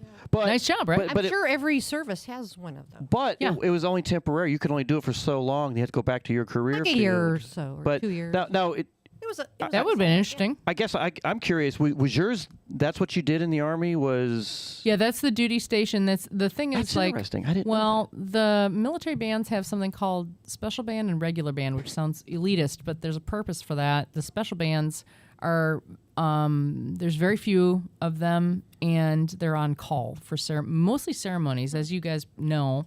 Both of you guys know, ceremonies can get foobarred pretty quickly if you don't know what's going on. You really need to know sequence. You need to get it right every time. Yeah. It's a no-fail mission, and so you can't just like hire, some trumpet player to play taps. You need to bring dignity to the ceremony, to your country, to the uniform. And so the other bands, like there was a band that was attached to the 101st Airborne. Mm-hmm. Sometimes the band they would PCS. You might be in Hawaii. Yeah. And what a sweet gig. Well, the Hawaii band would go to Iraq for their next duty station, And so for Pershing Zone Army band, that's only in the DC area. That's it. And it's because you can get called overnight for ceremonies at the White House, Pentagon, State Department, Capitol, Blair House, that type of thing. And that's for the first half of my career, I played in the strings. In the second half, I ran the operations department, and it's the largest military band in the world. So it was really stressful. It was, 267 personnel. So I managed all the musical manning and non-musical manning, bus driving, George Floyd riot control, COVID testers. Good God. Yeah, it was a tough time. I think I was always, I guess, of the mindset that it was like, and they might have it in the Air Force too. I mean, I don't know. I think where I'm going with this is that was your full-time job. Yes, and there's the Air Force, so the special band, yes, actually, and so they call it Joint Forces. All my buddies in that area, there's an Air Force band. And the Air Force, like the premier, like jazz band is the Airmen of Note. Like that's like, one of the greatest jazz bands in the country, in the world. Yeah. So there's an Air Force, there's a Marine band, Navy band, Army band. There's a Coast Guard band, but they're not in D.C. They're in New London, Connecticut. Which is where the academy is for them. Right. Yes. Right. Exactly. They have a Pentagon office, headquarters, but so it makes sense. So there are other bands. Yeah, because what I was going to say is because I don't know. I'm assuming the other military academies have this, but the Air Force Academy, we had our own band, that plays for parades and for noon meal formation and whatever meals they're doing these days. If it's breakfast, when I was a cadet, it was just noon meal, but I've heard in recent years they were getting a little stricter about breakfast and dinner and stuff. So, maybe 3 times a day. I don't know how often they're playing, but, there's a band that actually plays the music when you march to your meal. I'm learning something new here. I didn't know all of this. I just thought it was like a temporary, you do it for a year or two, like a special duty, and then you go back into your career field or something. Probably in the Air Force, they would call it an AFSC, Yeah. It's pretty competitive. It's really code. Yeah, so. Because you have MOS, right? Yeah, that's our MOS. I was a 42 Sierra, which is special bands person. Oh, that is so freaking cool. So I it is a great opportunity. I remember our guy, he was my commander at Pope, but you said you worked with him, General Marr, or Colonel Marr. Yeah, Colonel Marr, yeah. He came into the Air Force as a band person. Oh, I didn't know that. Really? That's what he did in Germany. Oh. That's news to me. What did he play? I don't remember his instrument or anything, but that's what he did initially. Huh. Before he became a transportation person. Yeah, that's interesting. Yeah. Hey, real quick, Tiki Man, Danny Lynn goes, his daughter did boot camp at Fort Jackson as well. Oh. Hey, Danny. Yeah, they said, you went to Fort Relaxing Jackson? Well, I didn't find it to be very relaxing. But I'm glad that your daughter survived, Danny. Yeah, it's a very depressing brown place, but it should be because you need to focus on your training. I don't think I've ever been to... What and it's called something Fort else Jackson. now. All Fort of Jackson, the forts or the installations state? were renamed. That Fort Jackson is in Columbia, South Carolina. Yeah, Columbia. Okay. Scenic. Well, Columbia. that's where. Don't they have jump school there too, or something? That's Fort Bragg, I believe. Yeah. Well, that's that. But my niece was in might. the Army, and I thought she did something in Columbia. They definitely, they That's trained where us. That's where she everything. blew out her knee and wound up getting discharged. So. Oh, I'm sorry. Yeah, she did. She only did 2 years. So. Well, look, I want to get to some more music. music. Yeah. Do you have a little bit you can say with us? Oh, sure, yeah. You have to be Let's hang somewhere? out. Yeah, absolutely. Very cool. I want to get to some more music for the listeners so that, plus I got some other questions I want to ask. But Michelle Meyer says she's learning a lot. Great interview. This is awesome. This is why I wanted you on here because Good hang. I want to find out You what guys else speak is the going on. language. Isn't it fun? Yes, absolutely. Yeah, I'll stick around. Well, I'll tell you my high school to flight school almost experience. Ooh, okay. So, Almost experience. So, hey, you guys are listening to B-Man and Michelle's Coastal Confessions right here on Tiki Man Radio. We got Emily Randall in the studio tonight. We're going to play a little bit of music. We're going to come back. We got some more stuff we're going to talk about. If you got a question you want to throw at her, send me a message, and we'll ask the question. And but little Bob, I just ran across this the other day. Bob Carwin. You know Bob Carwin, right? Yes. Is he not a character? What's my name? What's my name? But anyway, Bob Carwin sequel, and then we got a brand new song after that by Bill Crawley, and then we're going to come back and talk with Emily and find out some more stuff. So thanks for hanging out with us on a Friday night, guys.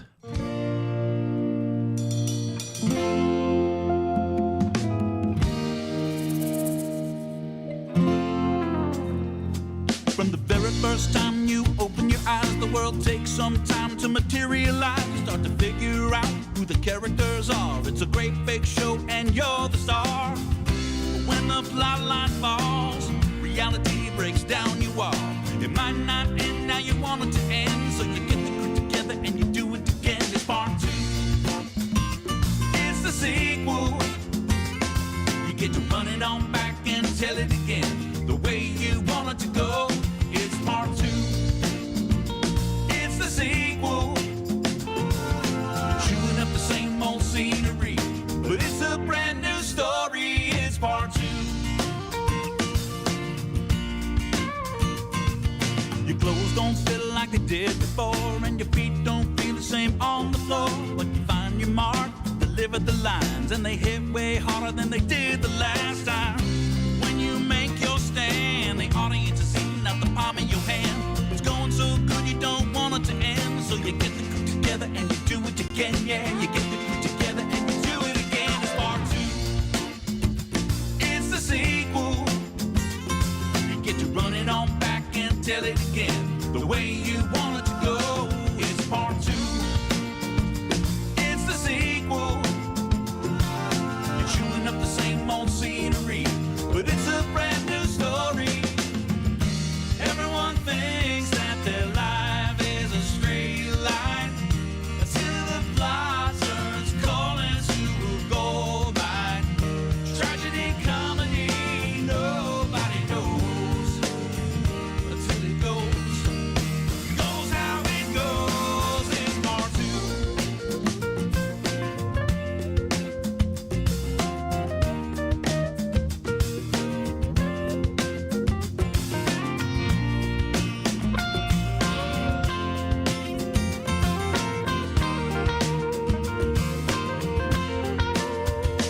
It's part 2. It's the sequel. Get to running on back. Tell it again the way you want it to go. It's part 2. It's the sequel. You're chewing up the same old scenery, but it's a brand new story. It's part 2. It's the sequel.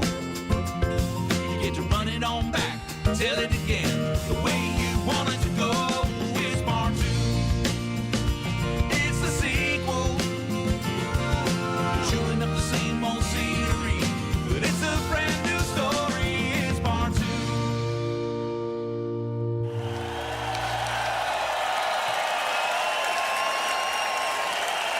Hey, this is B-Man, and you're listening to Coastal Confessions with B-Man and Michelle right here on Tiki Man Radio. And coming at you is some brand new music. Enjoy.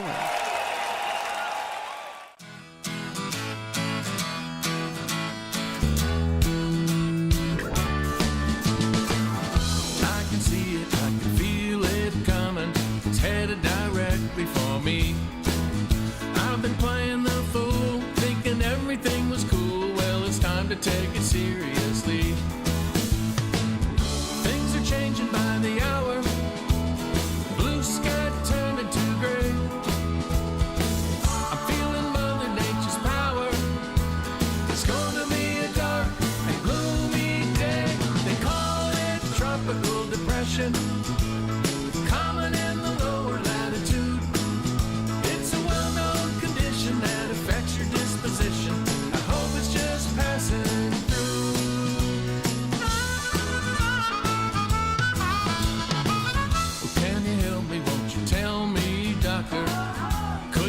friend and a nurse.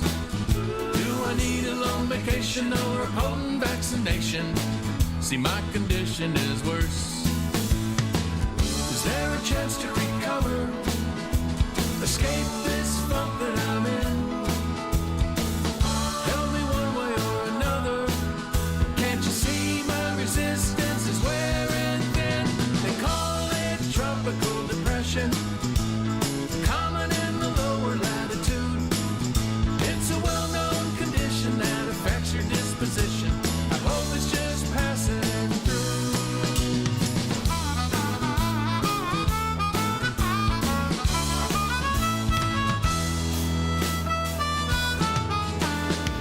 My little world is shaking. I'm hoping for the skies to clear. If I could hide from this stormy weather, then my worries might disappear. Hey! Hey!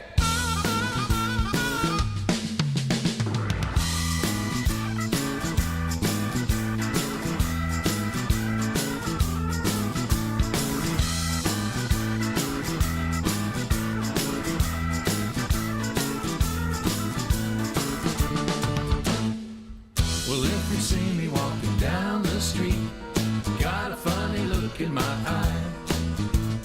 Can't you understand that I'm a mixed up man just doing my best to get by?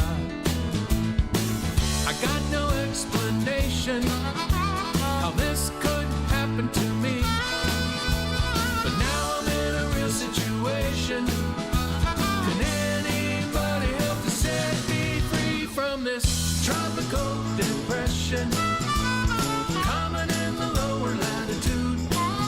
It's a well-known condition that affects your disposition.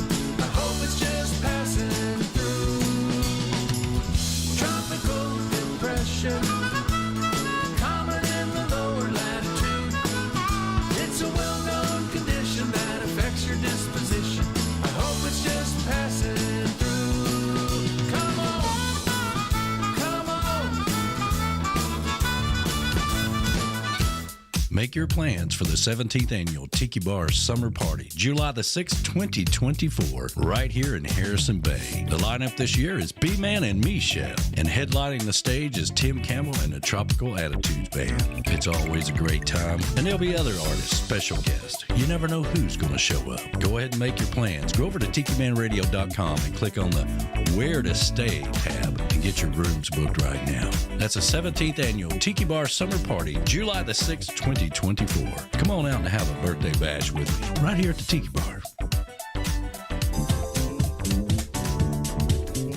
Nailtini Nail Bar and Day Spa in Key West offers a relaxing and serene atmosphere. Whether you are visiting Key West or a local, Nailtini is your temporary getaway from stressful everyday life. We provide a wide range of services. Dr. Lesson offers Botox and fillers by appointment only. We have skincare that includes waxing and facials. And for nails, it's not just a pedicure. You can get gel, you can get acrylic. While our skilled professionals pamper you and your guests, you can sit back and enjoy a relaxing manicure, pedicure in one of our massage chairs and enjoy a complimentary martini or other drink option. To see all our spa services, visit us at our website, nailtiniKeyWest.com, or call 305-294-4443 to talk with one of our skilled professionals and to make your appointment today.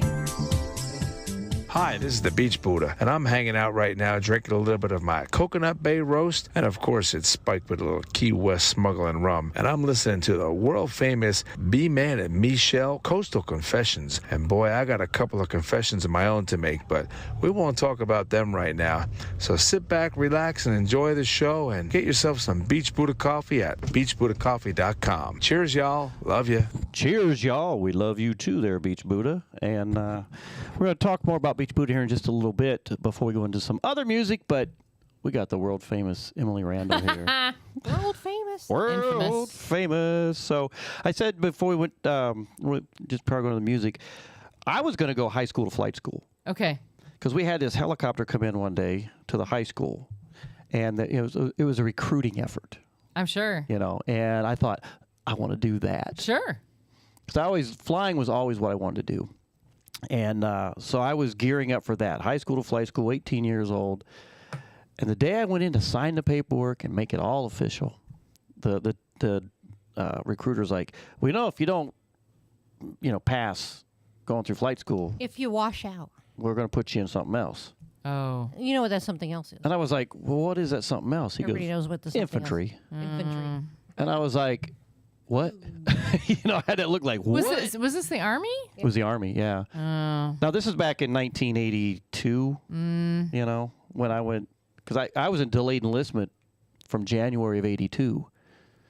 As soon as I turned 18, I went down. I knew what I was going to do. I was going to the military. I knew it. Wow. And because, like we were talking about earlier, I wanted benefits. I wanted a retirement plan. I wanted all that stuff. Sure.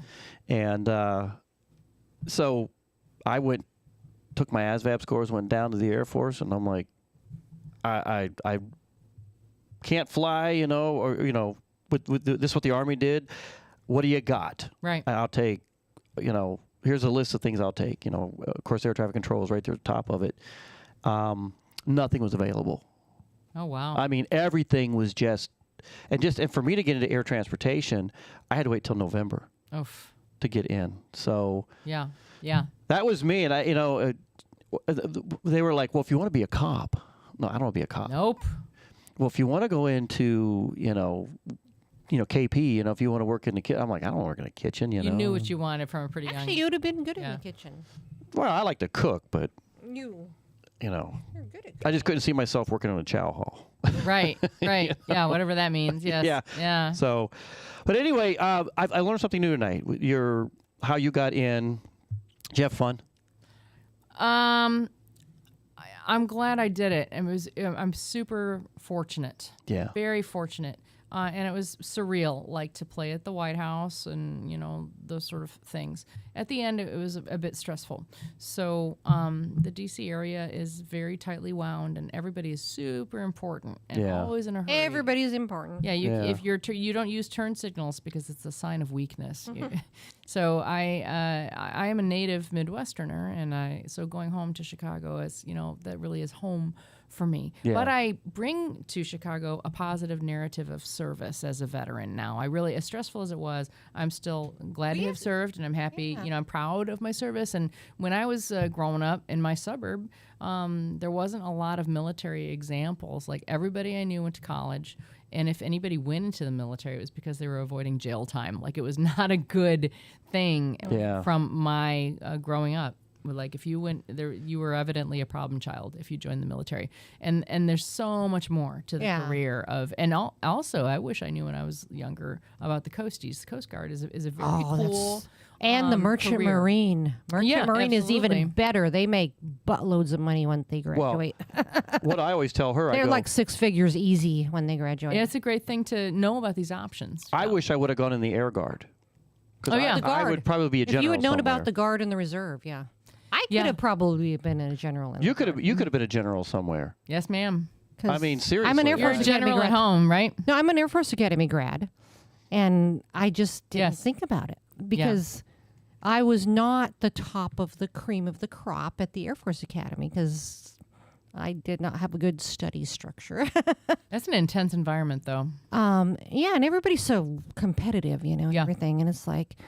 But the Guards they're so laid back, They're like, hey, whatever, and stuff. So I don't want to paint the picture that they're way too laid No, they're back. not. They do their job. Yeah, but they're not like so intent on the structure that I think active duty is. I always say this: where I had the issue because I worked for the Air National Guard as an active duty. Okay. And so did I. And so did Michelle. And when I got assigned there, leaving Germany, going into the D.C. area, I had asked an old boss of mine. I said, look, because he used to do some D.C. time, and I said, do you have any recommendations? Because I was a little like, it was D.C. area. I mean, there's a lot of weirdness, a lot of crime. You thought. I thought. I mean, now I know it like crazy. You got to know where to go and where. So, like any urban environment. So his comment to me was, he goes, look, he said, there are places that you should not be after dark in D.C. And he says, and if or you're maybe down not there even and you during the get day. jumped, he goes, well, then you deserved it. You're a dumbass. Oh, I'm sorry. Well, yeah, sure. You're a dumb butt. I mean, Baltimore is like, I mean, there's a number of cities that, we call it situational awareness. Albuquerque was like that. It's like you have to know where you are. Albuquerque gets a bad rap. I've never been, and I would love to No, it's go. a beautiful city. Yeah. It's just like you know where you're not supposed to be after dark. Right. Yeah. No, it's the same thing with D.C. You know where you should not be. Yeah. And, once I got there, I loved it. I really and it's more enjoyed... property crime. I mean, it's not like you're going to get jacked if you're like not in a gang or something. It's just your car might get stolen, if you park in the wrong place or, something like that. So. Hey, Gary wants to know... What? I'm not going to talk about this yet. Well, I'll talk about this in a minute. Okay. It's about the iguana today.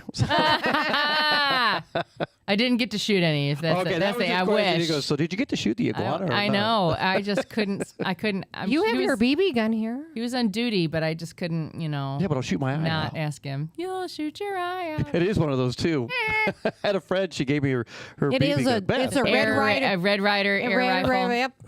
Totally. It's a Red Ryder BB gun sitting over there in the corner. Oh, well. That's what I would have to threaten an intruder with.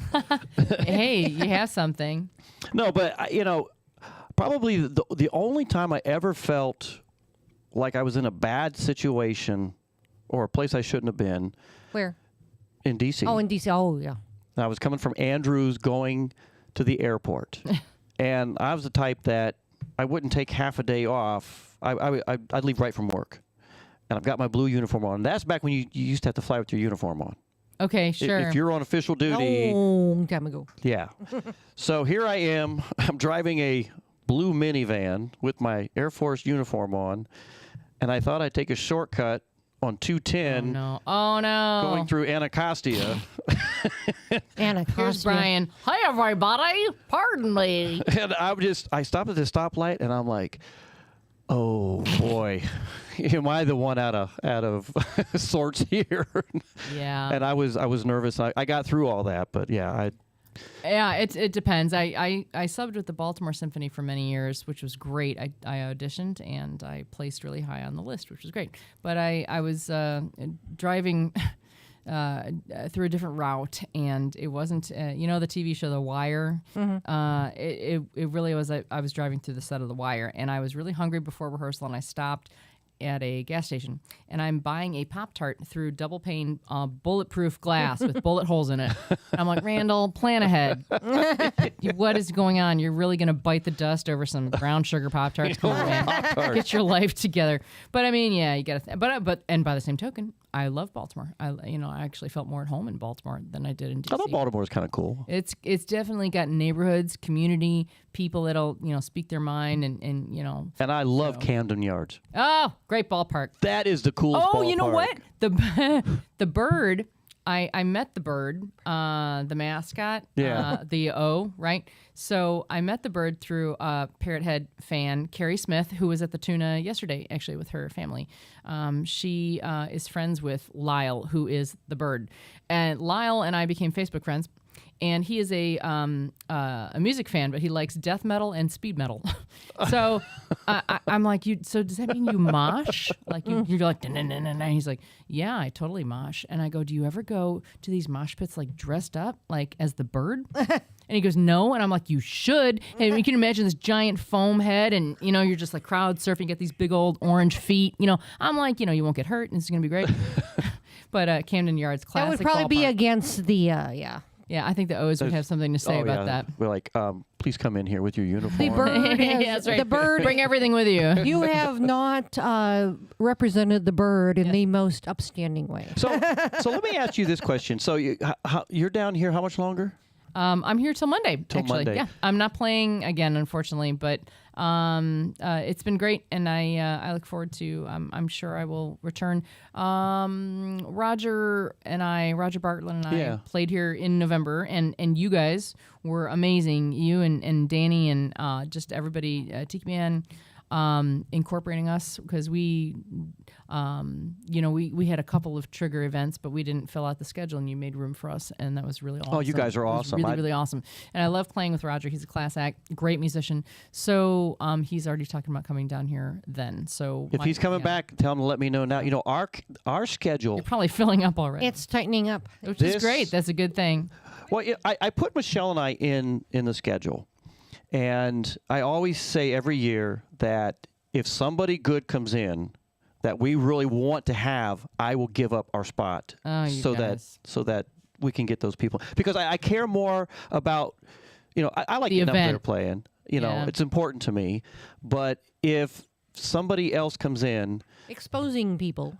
That in a bad way. I want. That's Fantasy Fest is the other. That's another way to expose. That's people. the week before. I care more about the people that are in the audience to see who's on that stage. People. Oh, that's awesome. And I care about that. With this event we've had for going on our 8th year. Years, yes, so right. I'm willing to give up my slots. So if you and Roger get our act together, let us know. Let us know what's going on, because awesome. We've got a great happy hours. I'm not going to announce anything yet, but the happy hours are full already. Oh, great! I have 3 slots left. Woo!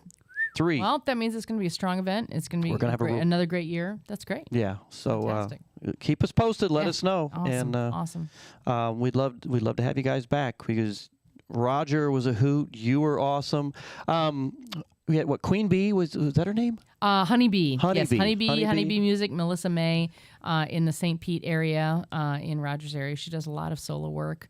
She also works a lot with Roger. Yeah, she's great. I know we're friends. We friended on Facebook, so I get to see her every now and then. I don't know her that well, but she was really good. Very talented. And the bass player. Clee Lyles. You probably remember him from Ramajay Intercoastal. I don't. Okay. And everybody was asking me, who's this Clee guy that was on everybody else's schedule? And I'm like, I don't know. He just went by Clee. I gave him guff for that. What do you mean Clee? You have a last name. I know. I just don't want to put it on there. And everything has so many syllables because he's from the North Carolina, kind of in the Boone. He's sort of from Boone. So the night I met him, I said, "Wow, I didn't realize that." The word "there" has 3 syllables. He's a there. When I lived in North Carolina with my ex-husband, my second ex-husband, I got 2 of those too. I just have a good ear for language for whatever reason. Yes. And so the guy who built our house, because we bought it, but it was a spec house, and we just got talking to the guy, and my ex-husband had also been a builder in his time. He painted, he instructed, he did all kinds of stuff. I don't do all that. And I don't either. But the guy was talking to us, and I was like translating. Oh yeah, because he would say the accent's so thick. He would say it in North Carolina, and I would tell my ex-husband, it was like, oh yeah, he said blah blah blah blah blah blah, and he's like, oh, so I'm like translating English to North Carolina. The North Carolina. Yeah, the Country Dave Edmiston, also from the Boone area. Oh, Dave Edmiston. I love that guy. Yeah, he said, hey, Miss Em, happy birthday. I'm like, how'd you remember that it was my birthday? He goes, I got a pornographic memory.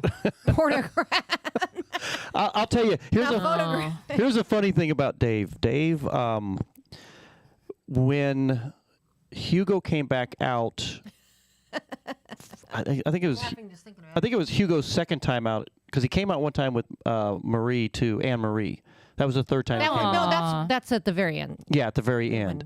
But it was second trip out there. Hugo comes. He's got the whole band, and he calls us up. Now he came with just Emily for my retirement ceremony. Right. And then he came for the other thing with the whole band. Like, we picked him at the airport in our RV. In the RV. Oh wow. We picked like. Epic. But that's here's the way funny to do thing. it. It sounds like a movie right there. Well, when he called me up, he goes, "Hey, can we do a house concert out there in Albuquerque?" And I'm like, "Oh, hell yeah!" Of course. That's awesome. But I'm thinking, what's it going to cost me? He goes, $800. I go, for the entire band?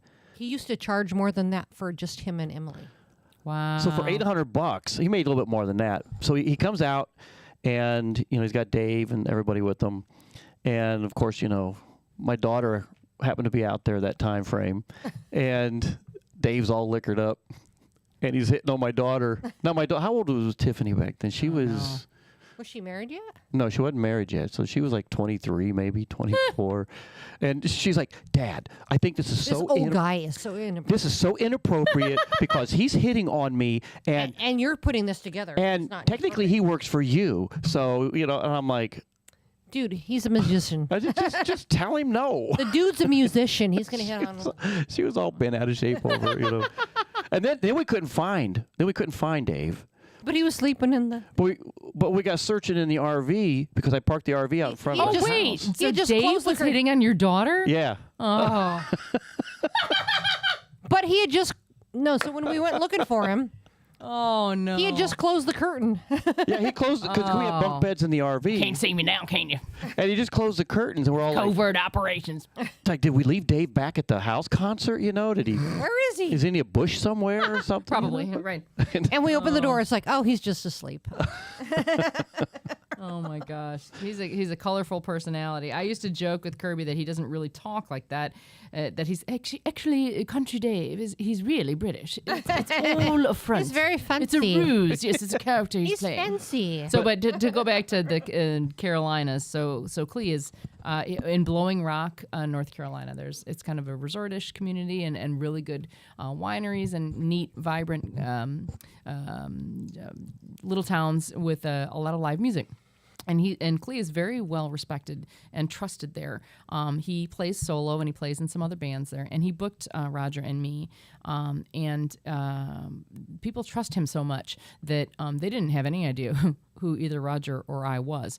And for 3 bookings straight, people would come and they didn't know us, and they immediately they liked what they heard. Which is, but they didn't know what the connections were. No, yeah, they weren't like, oh, well, this is the original Coral Reefer. This is the guy that Jimmy Buffett first played with or whatever. It was just like good music, and so Clee's awesome. He's a great musician and the super nicest guy. And we're always in search of really good food, the best Cuban sandwich and that sort of thing. So he's a fun hang, and so hopefully he'll come back again this fall too. Well, you guys keep me posted on what's going on with that because we would love to have you back in there. You guys were awesome last year. Oh, it'd be fun. It'd be awesome. Any other big things coming up? Where are you touring next? Well, I haven't. This is news that I haven't broken on social media or anything like that. I did back out of Meeting of the Minds because of this. The week I retired from the Army and moved back to Chicago to be near my father, who was in a senior facility, he was diagnosed with limbic ALS. And so... I'm sorry. Thank you. My brother and I have just gotten honorary doctorates in learning about what that means. Yeah. And so my dad is really courageous. He's awesome. And on December 23rd, we moved him into my building. So I think you posted something. ALS is tough. Yeah. We had a good friend in Albuquerque. Her husband, partner, whatever he was. Yeah. Oh yeah. We watched that. It's different. It's a mysterious disease. People still don't know much about it, and every case is different. Yeah. And so my brother shares a unit with him, and I am 5 floors below them, so I can just get right up there. But we, morning and evening transfers and caregiving and that sort of thing. And so, long story short, that's why I'm not committing to a whole lot of travel. I will say that I need to find it on my phone. There are 2 events in August that I'm playing with Roger Bartlett, and they both involve they're kind of one's a Fingers tribute. Oh, very cool. Like memorial thing, and another one has reefers on it. It's a and where are what these? the heck is it? Let me see here. I guess she's looking up there. All right. So this is Saturday, August 3rd. Oh. I'm like an old man. Oh, I gotta look at my phone. All right, so Saturday, August 3rd. An old man won't look at his phone. He's like, what? I know, like this. Roger and I are playing in Richmond, thanks to the Richmond, Virginia Parrot Head Club. Oh, fantastic. Now, I love that. I love all the Parrot Head Clubs. I really do. They're great. I'm kind of partial to Richmond. They're a lot of fun. They're really great people. So we're going to do that. It's possible Clee's going to join us. We're waiting to see about that's that. Cool. And then Saturday, August 24th, we are playing, Roger and I are playing in Maryland, at the Cult Classic Brewing Company. It is with Nadira Shakur is going to be there, and sweet. Doyle Grisham. And what city is this? And the Chris Sachs Band. And this is in, thank you for asking, Stevensville, Maryland. Stevensville. Which is... I'm trying to think where that's at. I don't remember. I think it's past Annapolis. You know what? This is embarrassing. I've never met Chris Sachs, and I lived there for freaking 20 years, man. I could have... And Roger has been playing with Chris. He kind of does that summer... like circuit up in Maryland, like Annapolis and Maryland, the Chesapeake area. Yeah. You know, we know it it's very kind of well. like this. It's the closest thing we have to tiki life, right up there in the DMV, DC, Maryland, Virginia area. Chris, and I think that is what the. Why do I know Chris Sachs? That's ringing a bell. And It's out from Annapolis. Okay, all right, it's across further, the water it's further there. out. Okay. So, and if it's on the way to Graysonville. Is it past Bay Bridge? I used to fly into Bay Bridge all the time. That was one of my landing spots. That'd be a fun So just a little bit out. flight.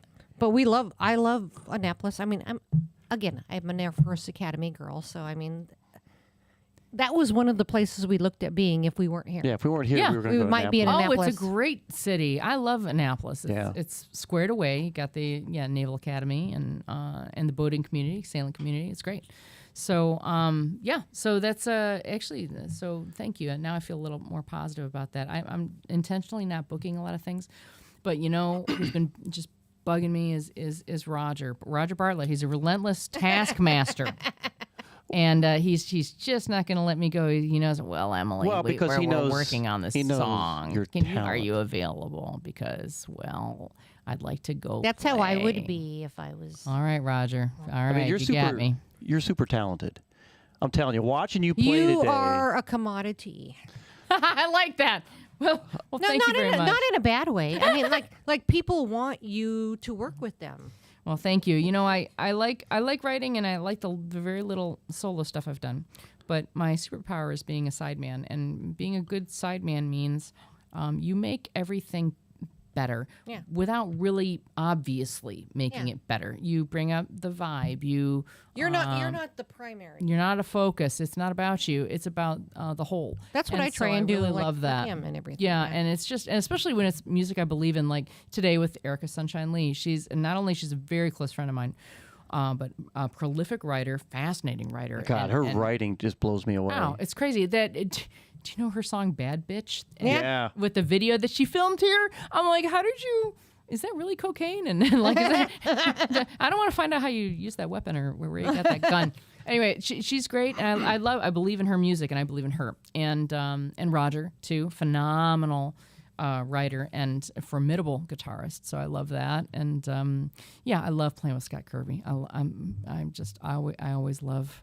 And welcome any chance I can play with him. And Peter, he's the first one. I toured with him from Thanksgiving rehearsals to Christmas Eve, and got done with the Christmas tour, got into my crappy Dodge Neon. It's 3 degrees in Chicagoland, and I try to turn the engine over and warm it up, and the first thing I do is play his music. I turn on his album. That's how much I believe in Pete's music. So, I always love to engage, and it's fun also. So do you have a block heater? Well, the best part of the story is I don't own a Dodge Neon anymore. Come on, Dodge. Really? Thing. I opened it up and there were hamsters When I lived in there. in Montana, I had a block heater in my Buick Skyhawk. Ooh, no! I remember the Buick Skyhawk. I man. loved my Buick Skyhawk. I can smell it. Wow. I can smell the coolant leaking already. But it was fun. I actually had no problems with that car whatsoever. Oh, man. I never had a problem with that car. That brings me back. The first two cars we had a way back Chevy Nova, and we had an AMC Gremlin with the gas cap Gremlins, on I the remember back those. that had a Gremlin on it, and so you'd get your groceries, you're done, and like the gas cap's gone again because people would steal the Gremlin. But yeah, I had my Skyhawk for at least 9 years before I sold it, and it was still in good condition. But when I lived in Montana, I had a block heater put in because otherwise you'd have no hope. Yeah. So when I would go down to Colorado, people would ask me if it was an electric car. Oh, because I would leave the little thingy sticking out the side. It's like the little cord. the little. And they're like, is that one of them their electric cars? Hey, real quick, big shout out to Donna Cummings, who's listening to us tonight. Donna. Thank you, Donna. I appreciate it. She's awesome, and I think she's coming down for the Songwriter Showcase again this year. Oh, nice. So, awesome, yeah. Donna. Yeah, come on down. Be awesome. So I love this because I feel like I'm reminiscing with like a lot of the people you know that we've. Well, we didn't even. I've been meaning to tell her about the mayors. Oh yeah. We have friends in Albuquerque who are related to the mayors. The cousins. Yeah. Okay. Yeah. So. I can't think of their names now, but regardless. Mayor. No. It's Karen. Sorry. But the husband is. I can't think either. We were just talking about him the other day too. I can't believe this. Yeah, but I mean, I've driven up. I've driven up to. Well, because Jimmy played one year, and we've got a poster in the bathroom. Okay. Of us playing the tailgate party. Yeah. We did a tailgate party, so it was us and Jim Morris before Jim Morris passed away, and then Tommy Rocker from Las Vegas. Mm. Now the cool thing about that was. We got to know Tommy Rocker. Walter, yeah. Well, we got to know Tommy Rocker really well. So whenever we were in Vegas, Tommy's like, just let me know you can play at my bar. Walter nice. Walter Barella. Yeah. And I forget what Karen's maiden name was, but Karen. And you know when you look at Karen, she looks just like one of the mayors. Yeah. Skinny. Wow. She's tall and very slim. Yeah. Very, very slim. But we found out because our other friends who just visited us a few weeks ago here. Yeah. They're like, oh yeah, so Karen's, the mayors were in town and stuff, and so they invited us to go to dinner with them in Santa Fe, and yeah. like what? And did they say no? Well, no. What happened was Jimmy and all of them, they were all going to go up to Santa Fe and have dinner in this little secluded little spot, and they had asked our friends that they're close with, would you like to go? And they declined because family time and all that. And I looked at family. them. It's like they didn't want to hone in just being on. So I looked at them and I'm like, what are you, nuts? I would have taken that opportunity. You know, you don't want to pass that up, right? Hang with Jimmy and the boys. Huh? Yeah. I thought that would have been a really cool thing to do. And hey, they offered it to you. Barella. Did I say Barella? Yeah, you did. But yeah, but. Wow. Hey, we got some cool stuff out of that. I mean, we played at the tailgate party. Yeah. We met some other stuff out of that. We get Jim Morris. Jim Morris was a really cool guy. And this was like less than a year before he passed away. Yeah. He passed away maybe like 9-10 months later. He had gone with our friends who own a condo up in Angel Fire. Yeah. And he'd gone hanging out up there. Yeah, went up there and hung out, and then left, and then next thing you know, he's doing that concert out there in Washington Well, State. he went hiking first, and wow, kicked the bucket. So anyway, it was sad, but yeah, Jim Morris, that was the highlight of probably us. But I have a question for you: when you're not playing a whole lot, how much practicing do you do? None. That's a tough question. It's funny. I actually. The last year that I was in the Army, I started practicing a different instrument. I started learning the bagpipe. So, yeah. Somebody mentioned that to me. Because what would happen when I was working operations, I would get last-minute calls for string quartets, buglers. We need a band to do a Pentagon arrival overnight. And yes, exactly. And so people, at the last minute, and there was one guy, Norm Weaver, that I had his number, and I would just refer him, and I don't know Norm Weaver. And so I parked the band. My band parking lot was between the band building and the cemetery. And so because you're always doing funerals for a day or whatever, right? And all the our buddies, our Air Force buddies, Marines, and Navy band, hey, what's up? They come in and use our bathroom, because they're playing right there too. So I'm walking in to work, and I see a guy with his car door open, and he's putting on a kilt. And I'm like, wait a minute, I bet you're Norm Weaver, aren't you? And hey, could you teach me how to play the bagpipe? Because we need more players. And he goes, oh, that's great. You don't want to take from me. You want to take from this guy. And he gave me the number. And so, because, and it turns out you don't have to learn a whole lot of bagpipe material. If you learn like 6 songs, let's say, you know, Scotland the Brave, Amazing Grace, a couple others. Yeah, Amazing Grace. You know, you really, and that's what, and the thing is, I wanted to learn from Arlington National Cemetery pipers because that's sort of the gold standard of ceremonies. And you want to bring dignity and structure, and you want to do it right no matter where you are. And so what if I'm in some military cemetery in the middle of Iowa or whatever? Right. I still want to do it right. And I want to learn from the best so that I can honor that family. I can honor, and especially if they were a service member. So I look forward to that, actually. So I'm very slow, but I've connected with a guy in Chicago. I grieve that I'm not in D.C. anymore, taking bagpipe from the guy that played at my retirement ceremony. But I found a guy named Dave Johnston. He's a Scottish guy. He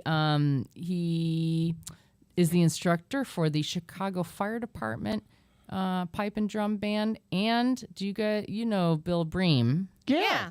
So I know he pretty much moved out of Chicago, but he used to play bagpipes, right? Who, Bill did? Yes. I didn't know that. Yes, with the freaking, because he was a firefighter. Yeah, Yeah. that's it. And Yeah. so that was so So Bill and I have had a couple of short chats online about fingerings, because I'm like, why? Because why can't you just finger it like this? And so anyway, so that's kind of exciting. So.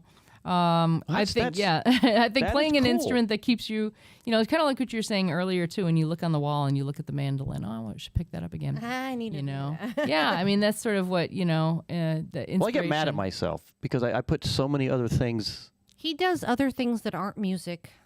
Yeah, I'm pulled music 1,000 different adjacent, directions. maybe. Yeah, 1,000 different directions, and I do it to myself. So I think the key is. You relate to this. You think why should I practice if I can't do it for an hour? Or the converse, once you start playing, you don't want to stop and 4 hours have gone by. Because I'm kind of both guys. I kind of am like, I'm not even going to practice. Yeah. I'm like, I don't have time to do that. I'm not going to do it, and then I don't practice for a week. Or then I'll start playing, and then I'm like, oh yeah, this, oh yeah, that. And then all of a sudden, like, the half day's the day's gone. Yes.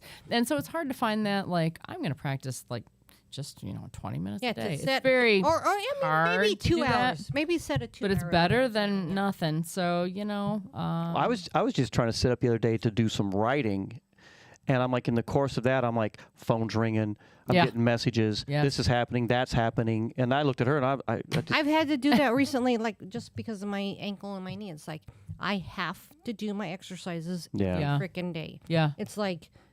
You can't do it on just Saturdays and catch up for the week. It takes maybe half an hour, 40 minutes, but I just have to do it. Yeah, good for you. And that means maybe we don't go do stuff sometimes. Yeah. It's like I just have to do it. I'm so glad I learned my instrument before computers and cell phones and all that ringing and stuff. I didn't, no distractions. No, but like we've got like what, maybe 2-3 bagpipers and the keys, lower keys. Oh, okay. And so come. Yeah, no, we do. St. Patty's Day, or if there's a big thing or a big funeral, it's like we're like hurting. You know what? I made the front page of the Key West Citizen in 2005. I was here for the symphony. I was subbing with the Key West Symphony, and the Tampa Bay Rough Riders called me and said, could you play Gary Owen in the Key West Cemetery? We are interring, I guess there are a lot of unidentified remains in the Key West Cemetery. Yes, which a lot. Yeah, I'm sure everybody listening realizes that we're like a block away right now. Yeah. It's really cool. I love it. I love it so much. 2 houses away. So Trooper Booth was identified, and his descendants were notified, and they came to the Key West Cemetery. Cool. And it wasn't an active duty color guard. It was like a VFW. And I said, I'm sorry, I can't play taps, I don't play the bugle, and I don't play the bagpipes, but they asked me to play Gary Owen, and so I did, and it was just me playing it at the end, walking through the middle of the cemetery, walking them out. Did you get goosebumps? I'm getting them now. It was really pretty amazing. Thank you, because I am too. Just listen to this, because that cemetery is the coolest. It's amazing. And I'll give kudos to them, because that's something they're trying to do right now, because you see a lot of broken graves over there. And they're identifying a lot more. Yes, though, and yeah. stuff. That's cool. Because a lot of it, because the old cemetery used to be out by the water. Oh, And by the southernmost point. yeah, and some of it, yeah, and some They of the moved them all. and some of the divers actually go down what? there. Wait a and- minute. Okay, so is there? I'm learning now. Are there resorts then now built where that old cemetery location was, like along? I the don't think water? there's resorts there, but they're out in the water. Yeah. Holy smokes! The Yeah. only thing I remember from like ghost lore or something so in the 1800s there was a massive hurricane Yeah. and it blew some of the bodies out of the graves and up into the trees, and they had to pull them down. Yes, yes. Yeah, it's pretty crazy. You know, I mean, the history of the whole thing. But there are still graves out in the ocean. But I'll also say this, and we're coming up on that because in the early spring, the cemetery does. I think it's like 3 or 4 weeks. They'll do reenactments out here in the cemetery where they'll have like a local, and you go around to some of the prominent graves. And that local will tell the story of that person. Their family. Wow, really? That Yeah. person or their family. I would love that. It is a really cool. I could tell you stories offline. Oh my gosh! When I went through it, I thought that was the neatest thing. Well, I just reached out today. I texted my friend Richie Bancels. He retired. He was the former head athletic trainer for the Baltimore Orioles, but he's also a conch, and he is a real good friend of Peter Mayer and Scott Kirby, and he's just great. And he's got some relatives buried here too. Oh wow! So cool. I said, What was could you the tell last me? name? Could you tell me again where? Yeah, what was the last so that I name? could. I'm gonna look it up because we went there. He gave me his own like bike tour, right? And we went through the cemetery, and he showed me. So it's let me see, where is it? Right before the entrance to the Jewish cemetery. Graves are to the right, all white and all band cells there. It's probably like right over here in this corner, right off Francis. That's might where the go- Jewish part of the cemetery is. Go back and turn right to the Catholic cemetery. It's fenced in. There's an entrance by a large, beautiful mausoleum with the name Topino on it. Topino, okay. And I wonder if they're related to the and then Topinos down here that do all the construction. Ramirez as well. But yeah, I mean, so, and I hope that this cemetery remains, well cared for. I know it's hard to care for. I think they're doing a great job. They're doing a lot. There's a lot of Actually construction. getting better. Yeah, there's a lot of construction going on over 'Cause there. I was just asking the other day when we walked by, and I saw like new things on. Yeah, they're doing was a like, lot of oh, renovation over there. For unmarked graves, even it was like. Along that one fence line on Windsor, there's all these babies' graves that were unmarked. And what the cemetery did is they were adopting those out for people Somebody to care for the care of graves. them, And so you see a lot of new graves my out there. gosh. So that's the cool stuff that's going on over at the cemetery. And it's one of Danny Lynn's favorites. I mean, he'll go over in the mornings and he'll spend an hour and a half over there. I mean, it's not morbid. It's kind of just another way Taken to say care that Key of. West is a community. Yeah. It really is. Well, there's a ton of history in this cemetery over there. I'm sure. And it's really I love that. it's really cool to see that they're refurbishing and taking care of it. Yeah, absolutely. I need to get to a song. All right. Are you in a hurry to run, or do you have I'm something? about to turn into a pumpkin, you guys. Okay, so here's what we're gonna do. We'll close out the interview with you. But I have a question. Did you play violin on Danny or Key West Chris's Manning? Oh yeah, I did. I love. That's my favorite Chris Ream song. It is mine Love too. It really Very is. cool. I love the lyrics. I love the story, and it's got this haunting. I like the grittiness of it. Yeah, that's kind of what I feel like I brought some grit to the recording because I felt that it was there already, and I just wanted to kind of enhance it. It just has this, maybe you didn't take a shower and you're driving, on the road and all that. But Could I be love if that you're- song. yeah. Could be if you're Chris, right? No, I'm just kidding.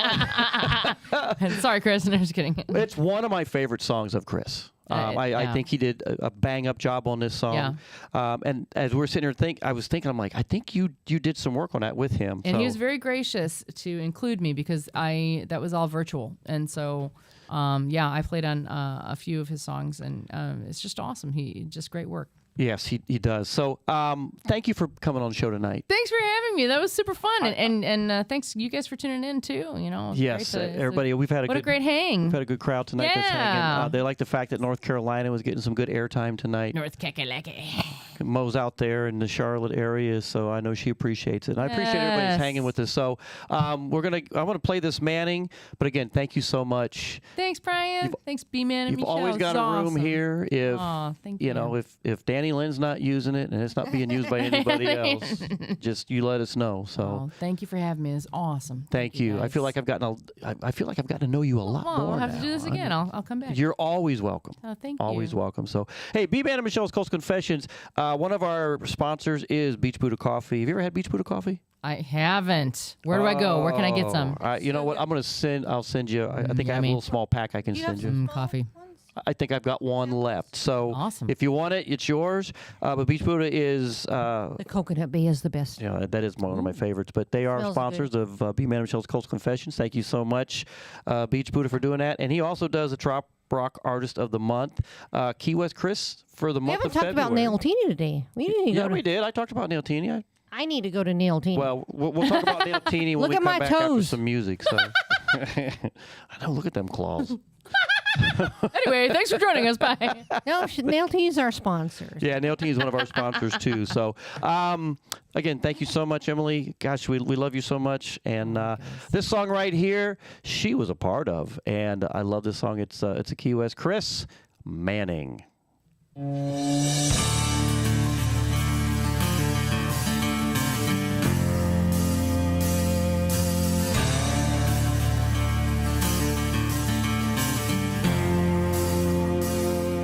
Sitting at a truck stop, bus stop, broken in Manning. Manning's just the place I ought to be. Further back home, way down in Bama.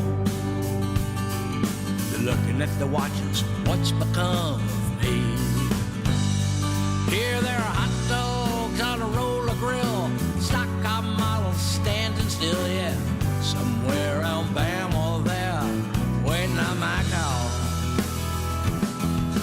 In my heart I feel the pain, you know the cement here's got tobacco stains, but it's raining down in Bama, but Manning, it's a sunny day in Manning, it's a sunny day.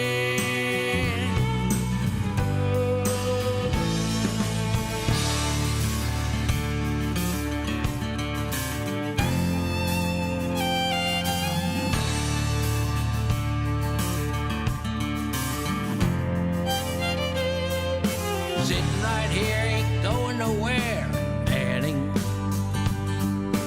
Hanging in the sleeper, watching my TV.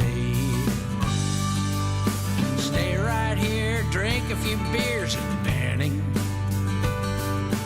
Bama's just so far away from me. Wondering why I'm not there, yeah, maybe I guess I'm acting scared. Bama's just so far away from here. Cell phone ringing off the hook, email page, solid book, but it's raining down in Bama, but Manning, it's a sunny day in Manning, it's a sunny day.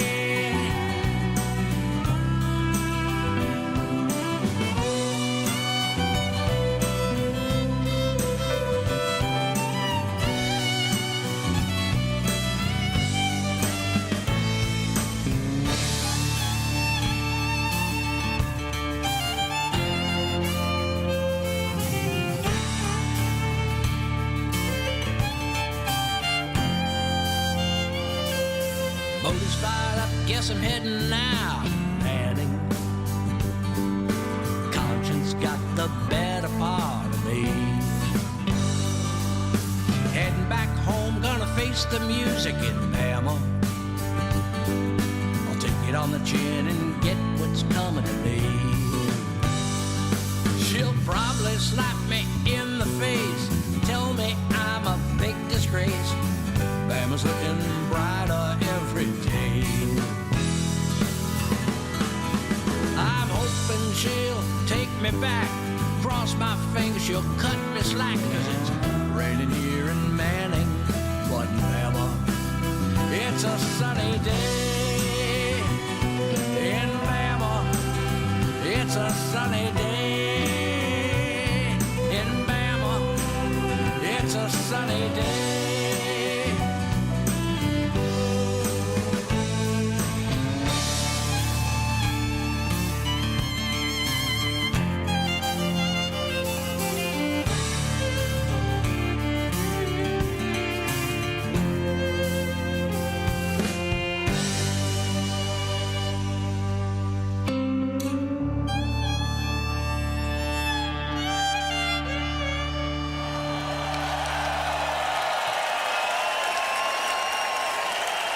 This is B-Man, and you're listening to Coastal Confessions with B-Man and Michelle right here on Tiki Man Radio.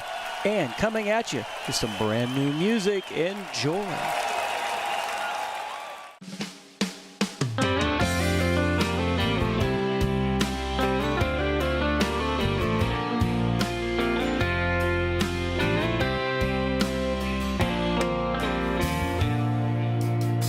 I think it's time we get away and put a smile back on your face.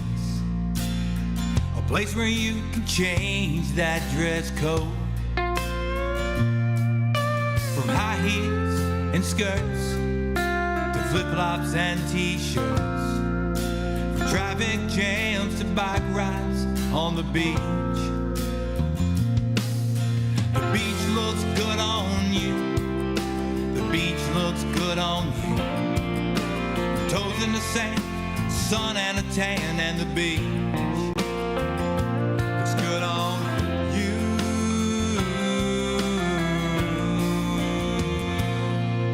In the shade of that old palm tree, brown hair in the breeze, curled by the heavy, salty air. Turquoise of the waves, how it sparkles in your eyes. A picture I just can't get off my mind. The beach looks good on you. The beach looks good on you. Covered with sand, sun and a tan, and the beach looks good on you. So good on you.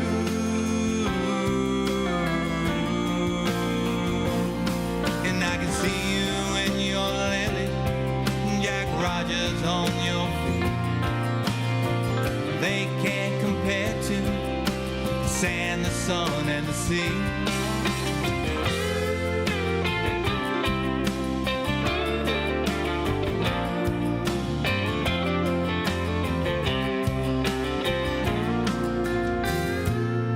And I can see it in your eyes, I can see it in your smile. A year of miles begins to fade away. I'm sitting beside you now as the stars dance on the sea. Our eyes meet, it's easy for me to see that the beach looks good on you. The beach looks good on you. You're holding my hand, toes in the sand, and the beach. Oh, the beach looks good on you. The beach looks good on you. Holding my hand, sun and a tan, and the beach looks good on you. It's good on you. The beach looks good on you.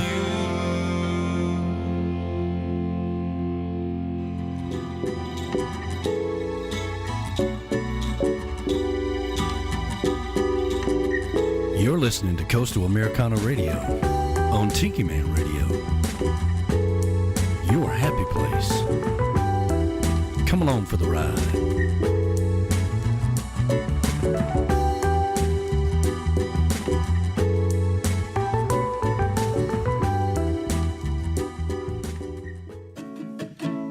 Hey everybody, this is Tiki Man. Make sure you tune in to Sunday Mornings with the Tiki Man every Sunday starting at 10 a.m. Eastern Island Time, live from the Chocolate Bar Studios in beautiful Harrison Bay. Come over and be part of the show. You can also watch us on the Tiki Man Radio YouTube channel, live on the Island J Live Cam. That's Sunday Mornings with the Tiki Man every Sunday starting at 10 a.m. Eastern Island Time, right here on Tiki Man Radio. Come over and be part of the show. TikiManRadio.com, your coastal Americana radio station.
Double shots of Jose, all-nighters with the DJ. Ovations being crazy.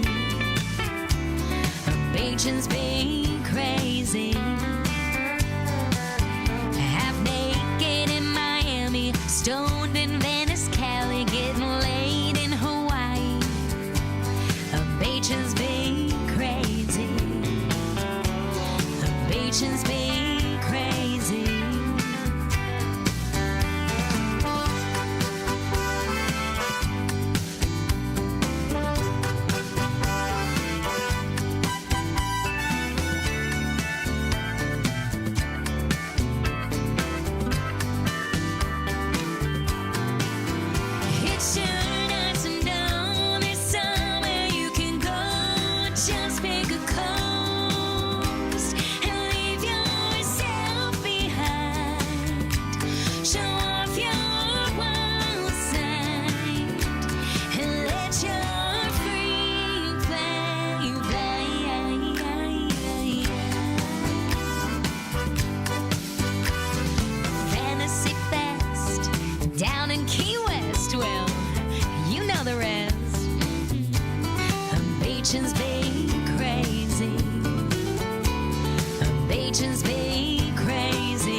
Hi, this is Sissy at Nailtini. Stop by for a mani-pedi at 817 Duval. Now, back to Coastal Confessions with B-Man and Michelle. Well, hey, this is B-Man. I hope you guys had a great time tonight. That was so fun talking with Emily and getting to know her a little bit better. And it's about that time we close out the show. I hope you enjoyed it. We've got we're planning for next Friday already. If you got a song you guys want to hear, let us know. We'd be happy to play it for you. And I'm sure we'll have more new music. There's so many different new musics out there. Oh, and that last song I just played was Beaches Be Crazy. That is Christy Krause. And apparently she sent that song so we could play that, but it will be live, I think, starting 1 March out on all the streaming platforms. So if there's a change to that, I'll let you know. Lots of other things going on. Just tune in to B-Man and Michelle. You see what's going on. Tune in to Tiki Man Radio. There's so much happening on Tiki Man Radio, and we so appreciate every darn one of you guys hanging out with us tonight. Thank you so much. You guys, this is what makes this show as special as it is. It's you who are listening to us. Thank you again so much. And the last song I'm playing tonight on the show is Cliches by Jimmy Buffett, guys. So thank you so much. Have a wonderful rest of the weekend, and we will see you Tuesday on the Island. Don't forget about that. And the replay on Sunday right after Danny Lynn's big show on Sunday. Tuesday on the Island. Tuesday on the Island on Tuesday. We'll be playing live there again, and then we'll be right back here next Friday. So we'll see you guys. Have a great weekend. Jimmy Buffett.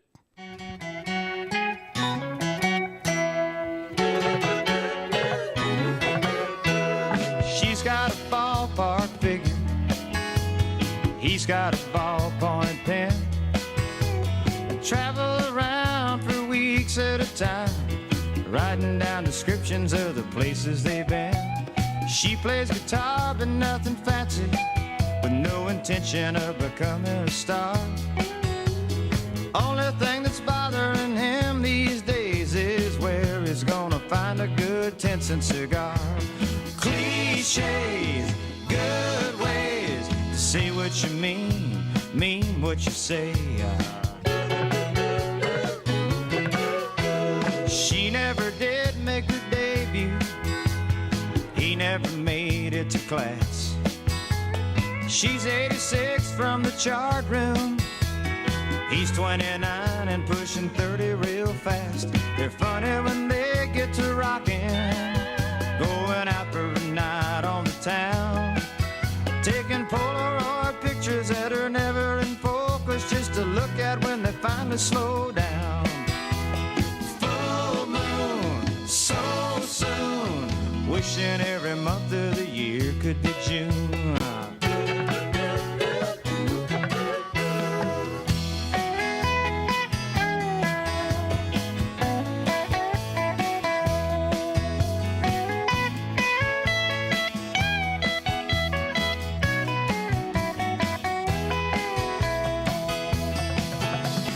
He's always tuned into Star Trek. She's always tuned into him. Hiding his cookies when he gets the munchies, trying hard just to keep the boys slim. Tonight they're gonna go stargazing and try to figure out which one they're near. Try as they might, I don't think they'll reach the heights. You know you can't get there from here.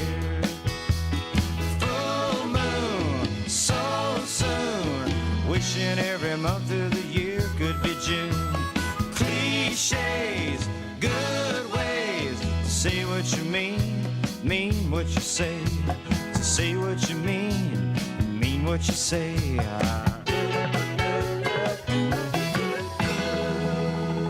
Hey everybody, this is B-Man. Thank you guys for listening to us here on a Friday night. We'll be back next week, and like I close every show out, y'all come back now. You hear? You guys have a great weekend. We'll see you soon.